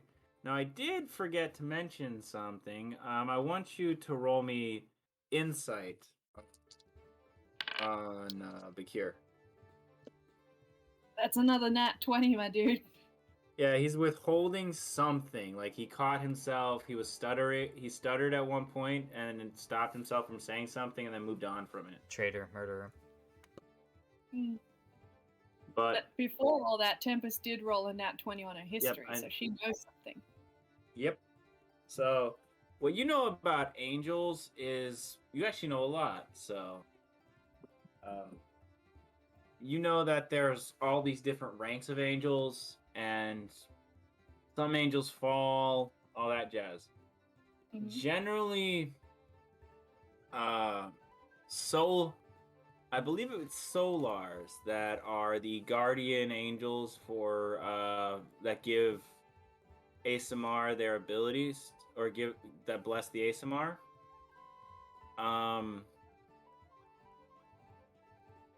Each ASMR line in Eachrotia, every like family clan has a different angel that watches over them. Now, not many things can cause an ASMR to lose their grace, which is their power. That's their connection to their angel. Only something very demonic or very devilish, fiendish, could separate something like that. And Suriel his he doesn't seem like he was possessed by a devil or anything like that. You got very distinct demonic vibes from whatever was going on with Suriel. Which essentially made him corrupted.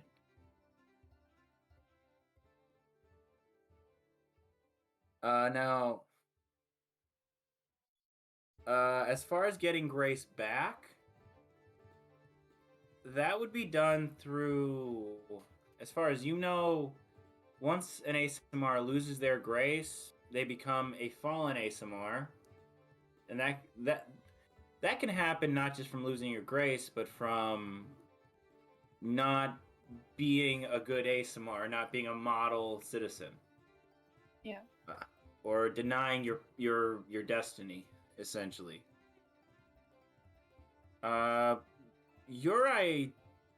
You think maybe he could be re-blessed or something if he were like a model citizen or did something amazing?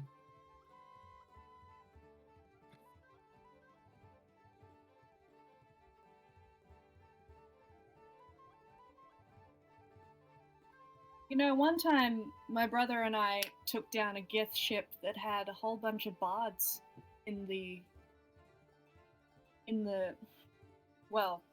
dungeon because they were being shipped slaves. Yeah.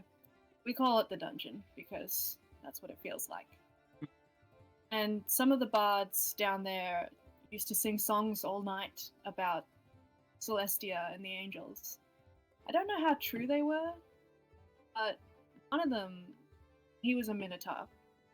He used to sing about how a fallen angel can earn back his grace. Is that true? You know, I don't know that much about it. I've never... Fallen angels in Charis or fallen ASMR in Charis are usually shunned, like I was. Oh. So we don't keep much log about them. Or Ross, I guess. Worth a try, though. So what's your suggestion? Do something awesome. Eh?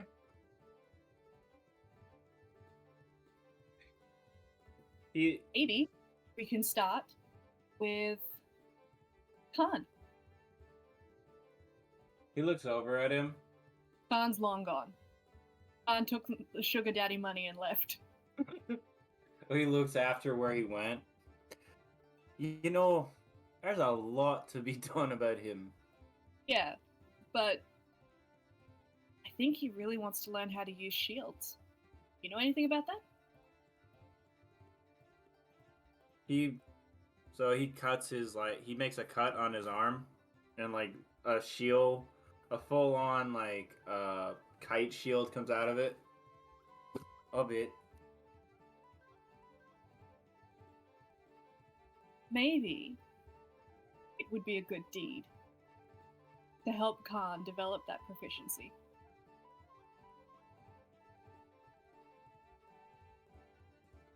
If he says please, I will do that. What if I say please?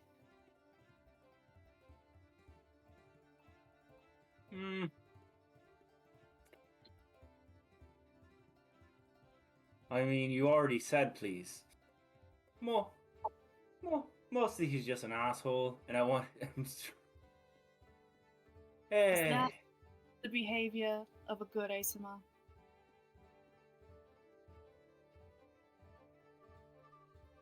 Fair enough. Yeah, we'll see if he wants my help. Just little things. Doesn't have to be big. You know, you can't do all the good that the world needs, but the world needs all the good you can do. Alright, I'm gonna put that on the t-shirt. Yeah, fuck yeah, it's a really good saying. Indeed. Tempest cast Cure Wounds to heal the blood from his ear, so that he doesn't have any more blood to play with. Oh no, he heads back. No, No, he cut himself on his arm. Alright, she does that too. And then she gets Why? back up on the ship. Don't bleed all Okay. over my shit. This is yours? Who else's would it be? Now we cut to Have it. Kahn. Kabathari? Okay, What that's is the country? That's where Nope. Gildrum is from. That's the country Gildrum is from. Are we in that country? Tempest owns the ship You are and such everyone a on it. I'm You fucking are- shit now. You are a pimp. Yeah. Alright. Cut to Kahn. All right, we cut to Kahn. You're So what is Kahn doing with his daddy money? His allowance. Kahn is going right back to the shop. Yeah, because he Okay. needs to get some iron ignits and shit. So You walk up. Your orc buddy's still there. good afternoon. Hello. Perchance you have those iron ignits I was inquiring about earlier. You got more money than before. I have a little bit of spare coin now. All right. He goes into the barrel, grabs the ingots. I believe you and- said it was 30 for it. For the whole lot. Yeah, that is true. Alright. You give him a goal. Yeah, for that. And then I also have this enchanted studded leather armor on me. But I'm looking to get something a little bit heftier. Now I plan on making my own half plate armor. But do you have anything that could help me enchant it? I mean, I'm not an enchanter. You Hmm. might find a wizard or a sorcerer or something. All Or right. an artificer would be better. Like your best bet is to find an artificer. All right.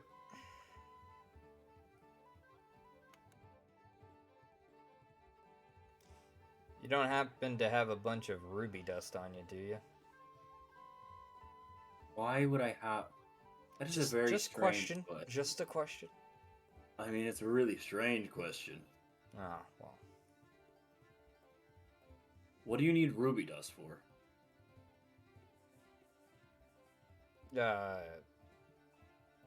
Gift. Interesting gift. Most people would rather have the ruby itself.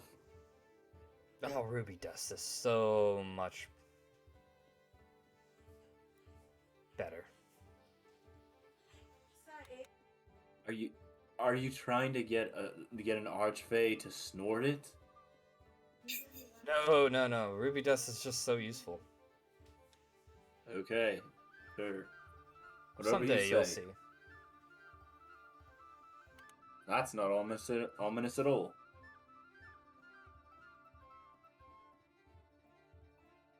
All right. Well, I'll just take this and have my leave. Well, thanks for buying. And you buy yourself 30 gold worth of ingots. Now I gave you 50, so you've got 20 left. For funsies. Pocket it.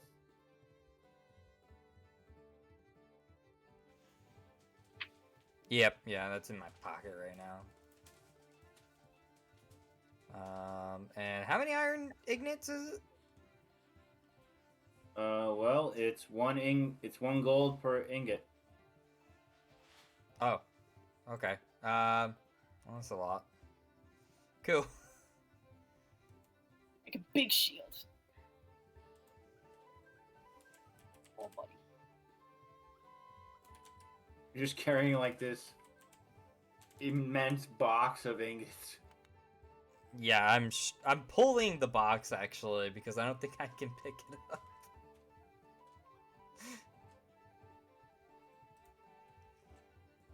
Yeah. No. He Maybe threw in like Broomhilda this. can help me. Well, yeah, she. So let's. Broomhilda doesn't have. Does she? I forget what I gave her for strength. Probably not enough to lift 30 ingots. I need a character sheet for Broomhilda on D&D Beyond.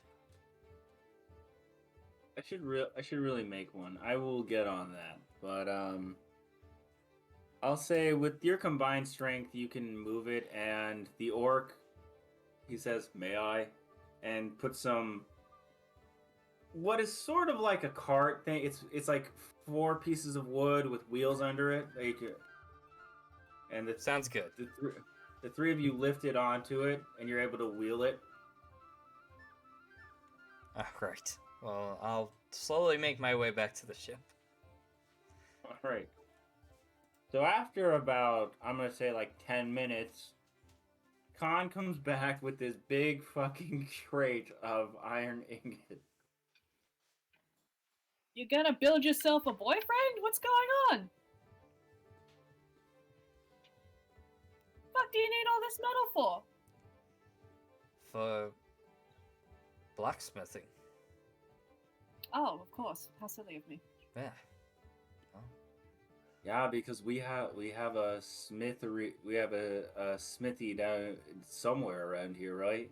Of course. Yeah, that's what you have on ships is a fuck ton of metal and a smith. Well, Nothing we says do now. pirate ship like something that explodes with fire regularly. We do now. Okay.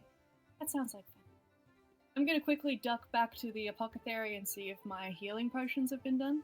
And I'm Okay. going to count the ruby dust that I got earlier. Okay. So you go back to the apothecary. I forget what kind of voice I gave this character, so forgive me. Oh wait, he was the air genasi. I remember. So you go back to the apothecary. You find the air genasi. Hello. Can I? Oh, hi. You wanted some healing potion. Well, I had enough time to make one so far. He gives you, huh? He hands you a healing potion. Thank. Will that be all? And the other one will be finished. My God, that is a gaudy fucking instrument. I know, isn't it beautiful? That's one word for it. You want to know about the other? Give me a few more hours, I'll have it done. Cool. Alright, she leaves with a healing potion. Okay, you have yourself a healing potion. Puts it in the healer's kit. Okay. Kahn, how do you siphon all this? Because it was a mix of different dust. Yes, so, I have a few tools on me. First off, I have blacksmithing tools, so I don't know actually what comes in that. But I also have a mess kit, alright? So it includes cups and I'm guessing some stuff to make coffee. I would assume you would get a cooking siphon with that. Yeah, like some kind of shifter, you know, like... Yeah. Yeah. Sure, you can use that. So you use the shifter to... How do you separate out the ruby dust, though? Well, I imagine ruby dust weighs differently than others, so if you use a sort of sieve situation...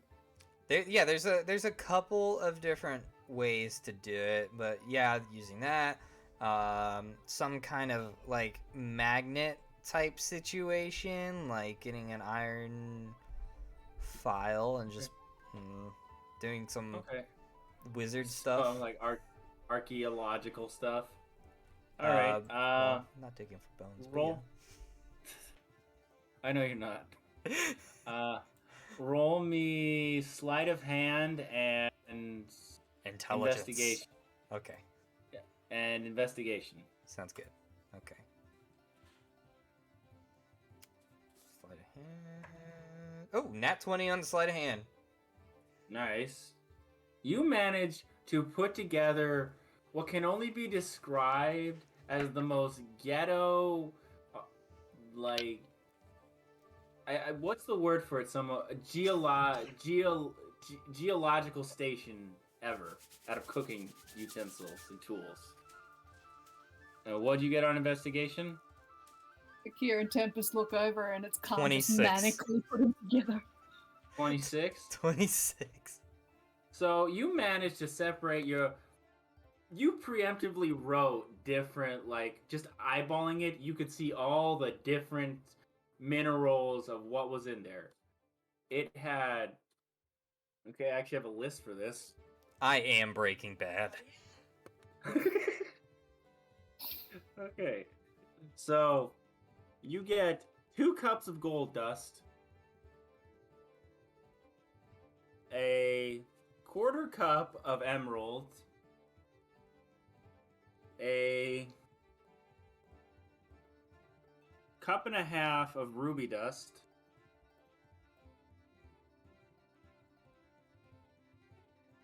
$16 ounces of turquoise.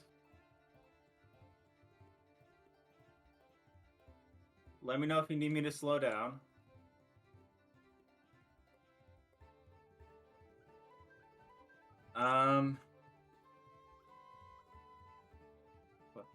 And a pound of onyx.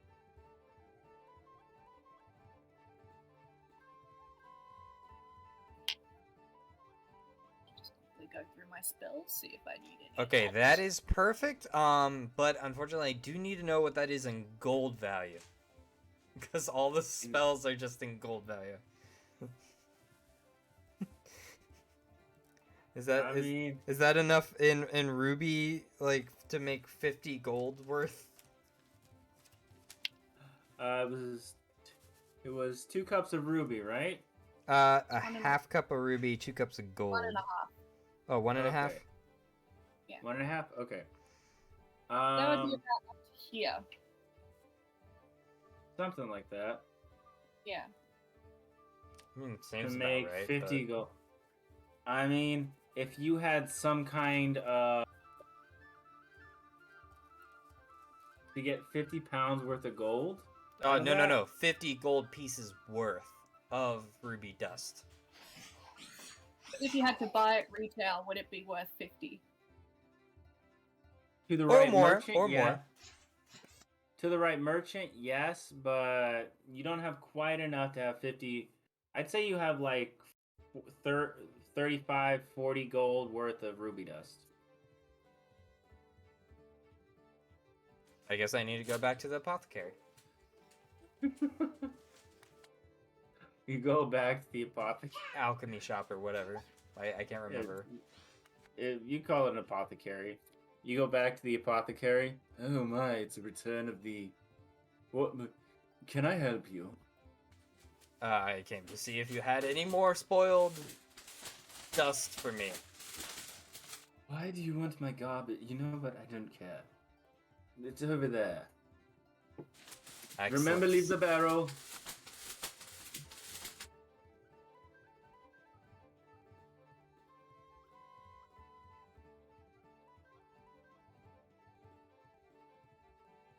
Alright, well, I take the box full and take it back to the ship.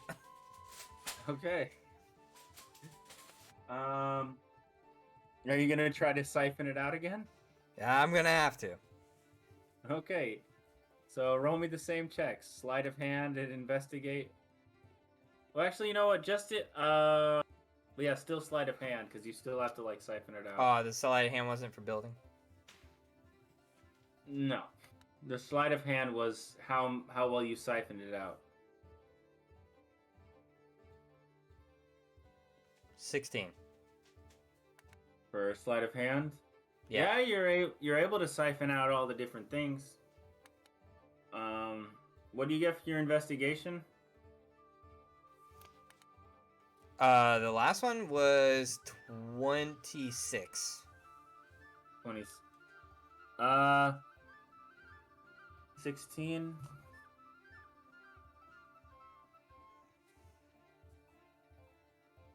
Okay. One more. So this box is a bit bigger and has more different. It doesn't have. It has less varying mineral dust, but it does have more ruby dust.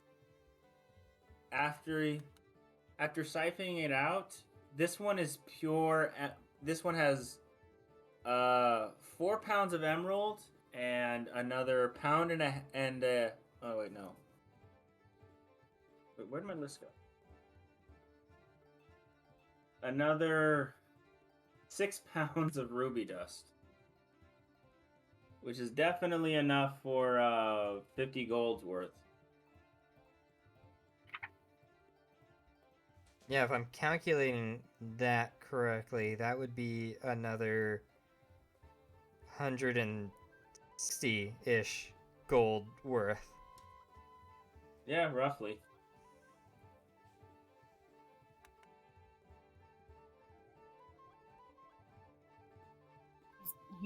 He took the money and ran. Pretty much. Okay, go. I imagine Khan's looking very pleased with himself. Oh, yeah, but I mean, he does that anyways. But yes, he's very happy to be doing a little bit of alchemy work. Huzzah!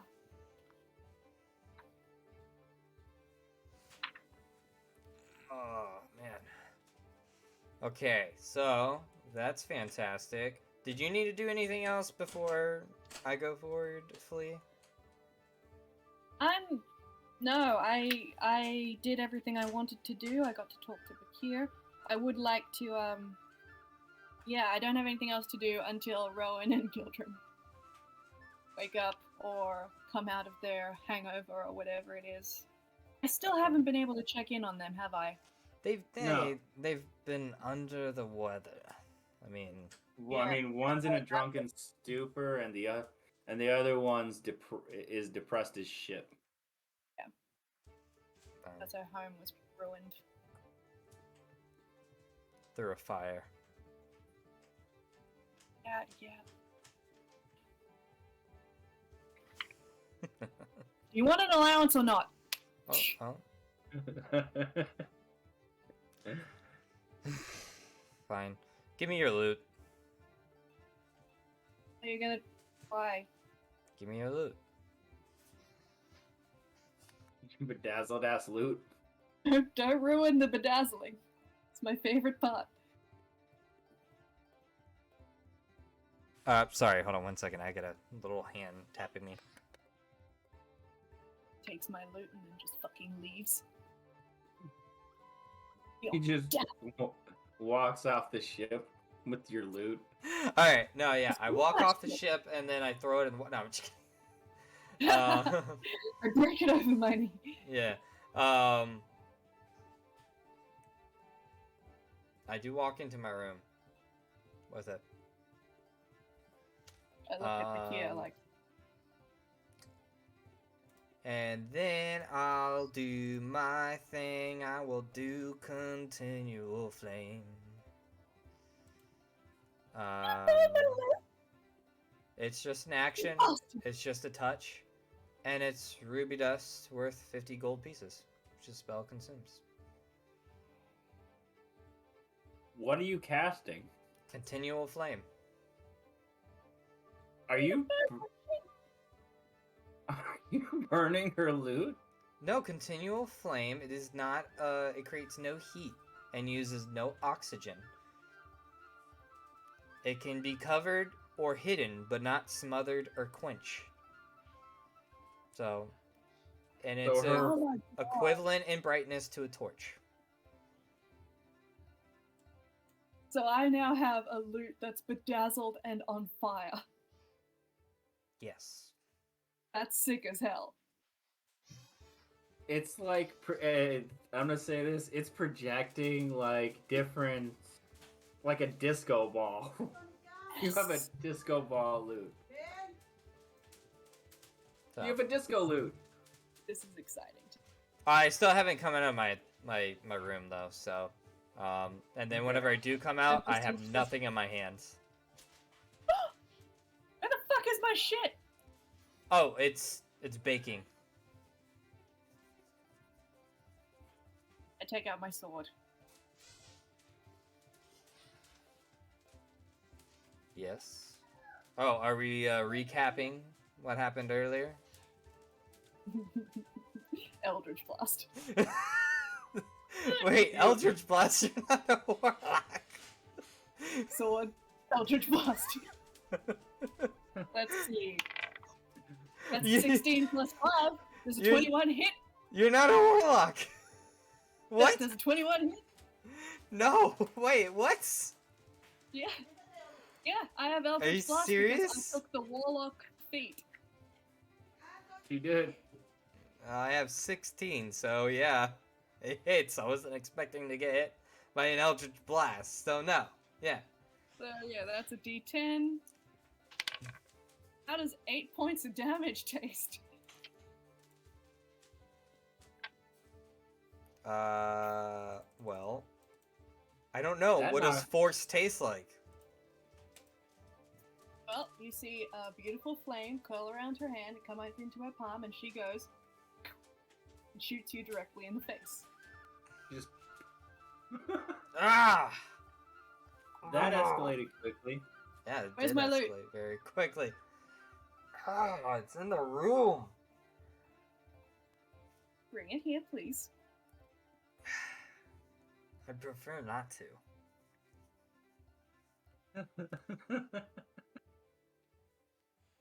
Eldritch Blast. I already have my other thing going right now. My thing Yeah, going. that hits. No, wait, what was it? Eldritch Blast.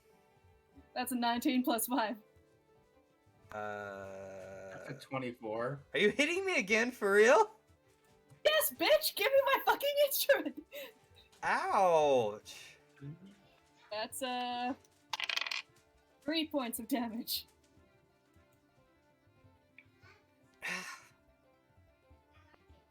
This is a cantrip.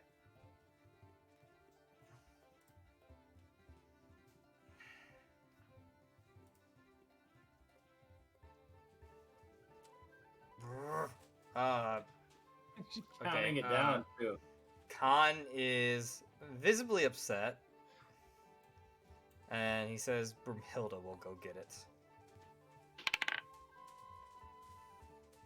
And then he walks off the ship as Brumhilda goes into the room. So so the fire from her and the fire from the lute are projecting these different colors like a disco ball as the lute actually in her grip spins in a circle. You guys are straight up, it's a disco on the ship right now. This Kahn's is so off the ship. cool. Kahn, why did you try to hide this? Fix this. Brunhilde gives it to you and then flies over to Kahn's shoulder. And as she's flying, she gives you like the finger with a bird talon. Tempest takes out her message. Hair isn't long enough to do it anymore. Her message braid with the coil of copper around it, and she points at Kahn, and she says, "What exactly was the point of hiding this? He ignores you. Walks off. What were you trying to achieve?" Sounds like a news reporter. What was the point in hiding this? What were you trying to achieve? Kahn, can we get a word? So you're not only a pimp, you're now a paparazzi. Look, Tempest is very versatile. She goes into whatever role she needs You to. are such a bard. You Now all we need is for you to try to seduce a dragon, and you are you are the stereotype. That's the one thing I physically cannot do, so it looks like we're gonna be shit out of luck with that, boys. Yeah, did you not know? Was it that I took the magic initiate feat? I did not know. I did. I took the magic initiate feat. Now I have 3 warlock spells. I just upped my intelligence to 20. Yeah, I didn't think to do that. I thought it would be more fun to whip out an Eldritch Blast. It's effective. It Eldritch is, Blast yeah, one absolutely. Eldritch So, Blast is one of the most not bad. effective I can just spells in the keep doing game. it. Huh? Yeah. It's a cantrip. I can just keep doing it. It's a very good cantrip. Well, bards don't naturally have any combat cantrips, so. Oh, we have Vicious Mockery. Combat That's cantrips. a kind of combat. It does damage. It's okay. Yeah. It's for a full round action. I mean, at lower levels, sure, but like at higher levels, you're not gonna do Vicious Mockery against the dragon. I mean, you might, but like it's not challenge. effective. Yeah. It's just We'll like, see. We'll see. oh no, D4 damage. Ouch. I'll fucking do it. Waste an action. Bring a D4 damage to a dragon. You know, there is. You know, I'm not gonna tell you, but. God. I mean, no, Vicious Mockery is good. It's psychic damage, which is rarely resisted, and then it does impose what is it, a disadvantage? Yep. Yeah. On the next attack roll. Yep. So I mean, it's not useless. It's just at higher levels it becomes a little bit Less useful. less useful. Yeah. Okay, so you just Eldritch blasted him in the face twice, and Stole my shit. You now have this disco ball of a of a lute. Okay. I might have gone a little overboard, I mean, but let's just look at it here. In my defense, I mean that was fucking hilarious. That was fucking hilarious. I can give But it back. You tell you me are- why. I mean, that was kind of mean. Yes. But he took my shit and didn't tell me why, and he wouldn't give it back and didn't tell me why. I've killed men for less. I mean, my cousin made me shunned from my home, so. Wait, you've killed men for. What exactly did other men do that you killed them for? Don't bother me and you won't find out. And she goes up to the bridge. You And she punched said- me when we met. Yep. I feel like you didn't actually kill anyone. You just punched them in the face or walk away expecting them to be dead. Tempest is already gone.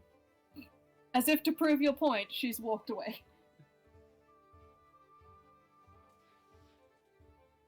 He goes back to his lifeboat. He goes back to his life. His lifeboat. Where's Kahn going? Kahn's going to the beach. Yeah. After losing 11 points in damage, you don't want to address that first? Nope. Okay. Pain is a natural part of the Gith Yankee way of life. Hold on, let me get my embroidery because we got a fucking pillow to make. We got a what? We got a pillow! I'm gonna embroider that shit on a pillow. What On did you say Insta. earlier? That was what was your t-shirt line earlier? I forget. Urban Nerd, I don't know. No, you can watch it back and figure it out. I will too. Kahn gives Tempest a lute of continual flame after she Eldritch blasts him twice.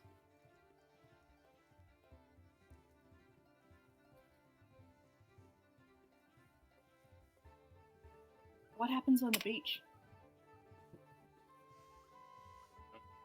Oh, Okay. Kahn sits down in the sand somewhere secluded and just sits cross-legged looking out over the water. Brunhilde's there. Yeah. Yeah, she's just kind of chilling.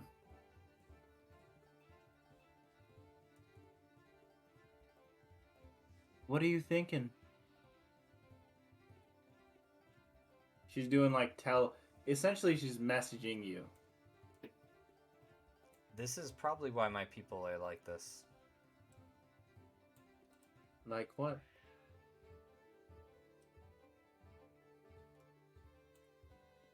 I just wonder if all humanoids, attack you after you get them a gift. I mean, you didn't give it to her, you withheld it. I told her it was baking.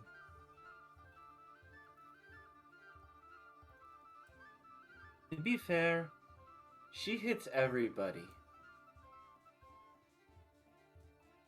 Don't worry, Tempest. Your loot is baking. It's fine.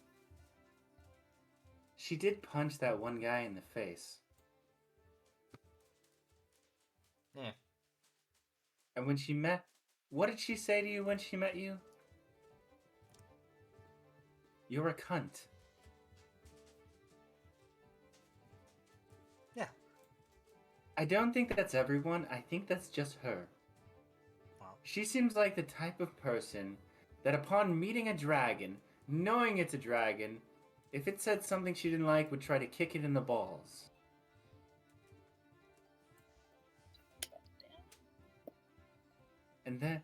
And materialize a microphone, just to drop it.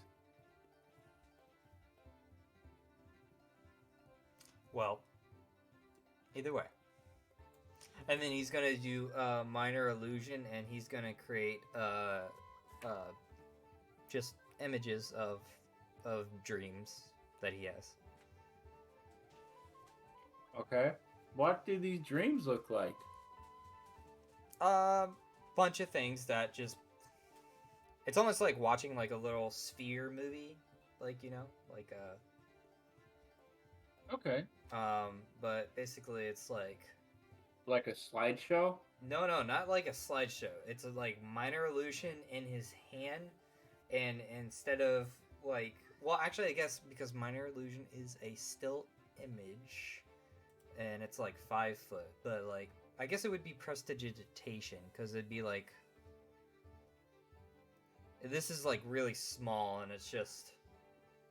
Yeah, an illusionary image that can fit in your hand, and that lasts until the end of your turn. So you would just keep doing prestidigitation in order to have like this, like kind of like a movie thing playing of a dream. Like a silent movie of Yeah. a dream?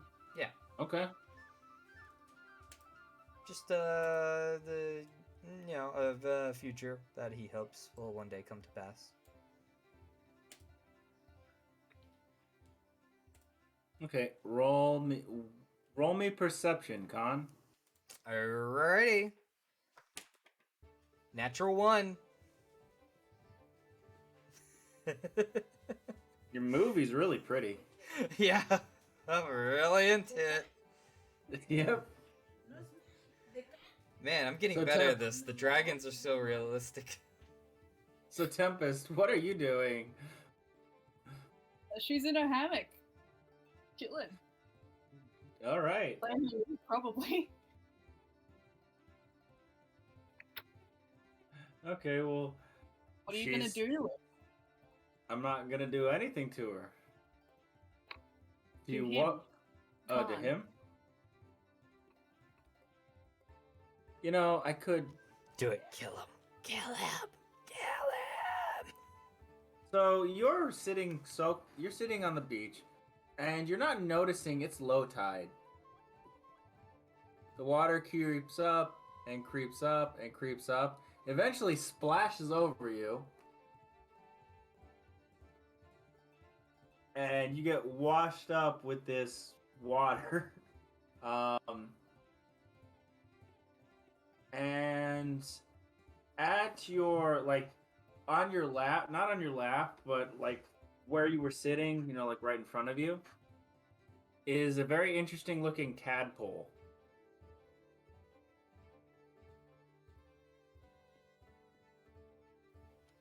Firebolt. Okay. Hope You that's roll. I mean, I'm assuming I know what this is. Okay, let's do a No, roll, but like, I'm saying roll to hit. Well, I mean, like, just my first thought. I mean, the tadpole, you know. Okay, what does it look like first? Give me a moment. Because it's a natural reaction. Because he would know what, if this is what I think it is, he would know what it would look like. It's purple, has a large mouth, the big eye, some tentacles coming out of it. what is it?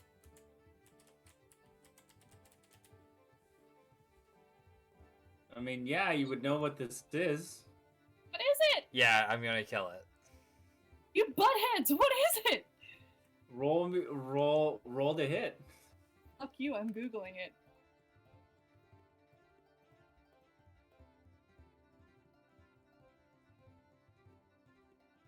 $16. 16. Give me a moment. Yeah, that'll hit it.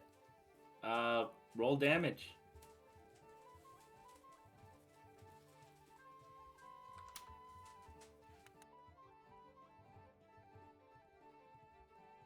$8. It's still squirming around, looking charred, but it's still there. All right, and then I'll pull out my sword and try and finish it off. All right. I'm not gonna make you roll to hit with this. Just roll damage.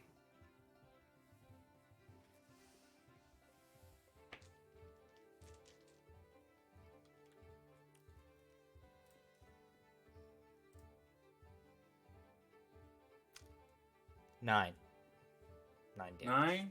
Yeah. Yeah, you slice it in half, and then it squeals, dies. So this was in the water? Yeah.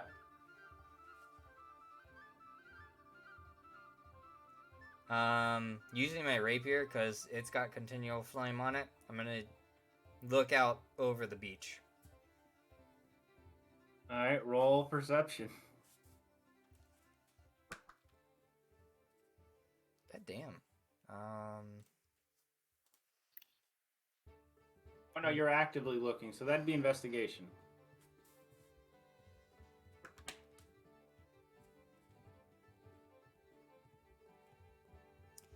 Yeah, 24. So, as you're looking out over the beach, you look back to the Braca, which is Galoom's ship, Yeah. and you could swear you saw that same tentacle-looking figure drop something in the water,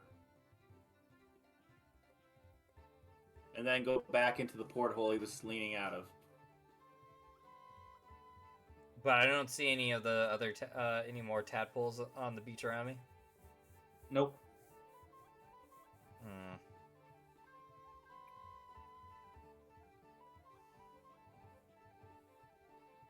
Oh, with a 24 also, you look over your shoulder,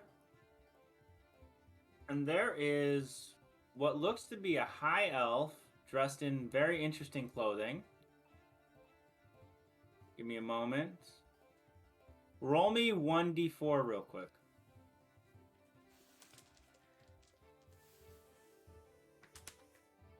1. 1. Just a 1. What you see is a very tanned male high elf. He's real built, buff, like a bodybuilder almost, but kind of scarred up.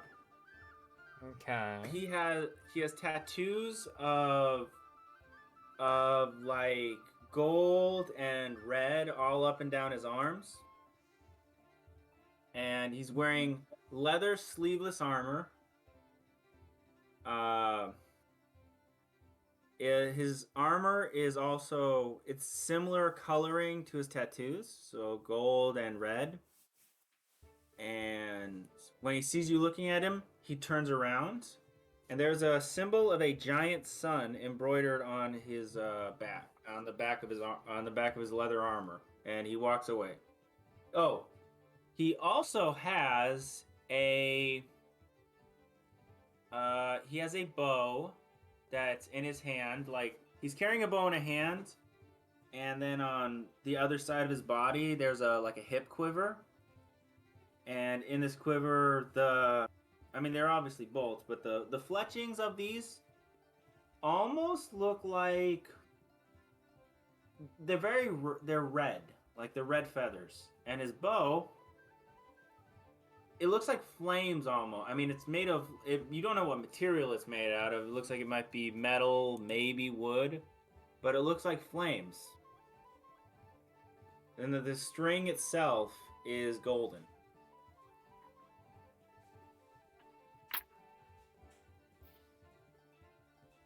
And with that, we're gonna call it for the evening because it is now time to go. Thank you everyone for joining us. Hope to see you back next week. I would like to finish up Star Wars if that's possible, but if not, we'll see you back for more of Tempest and Kahn getting to know you hour.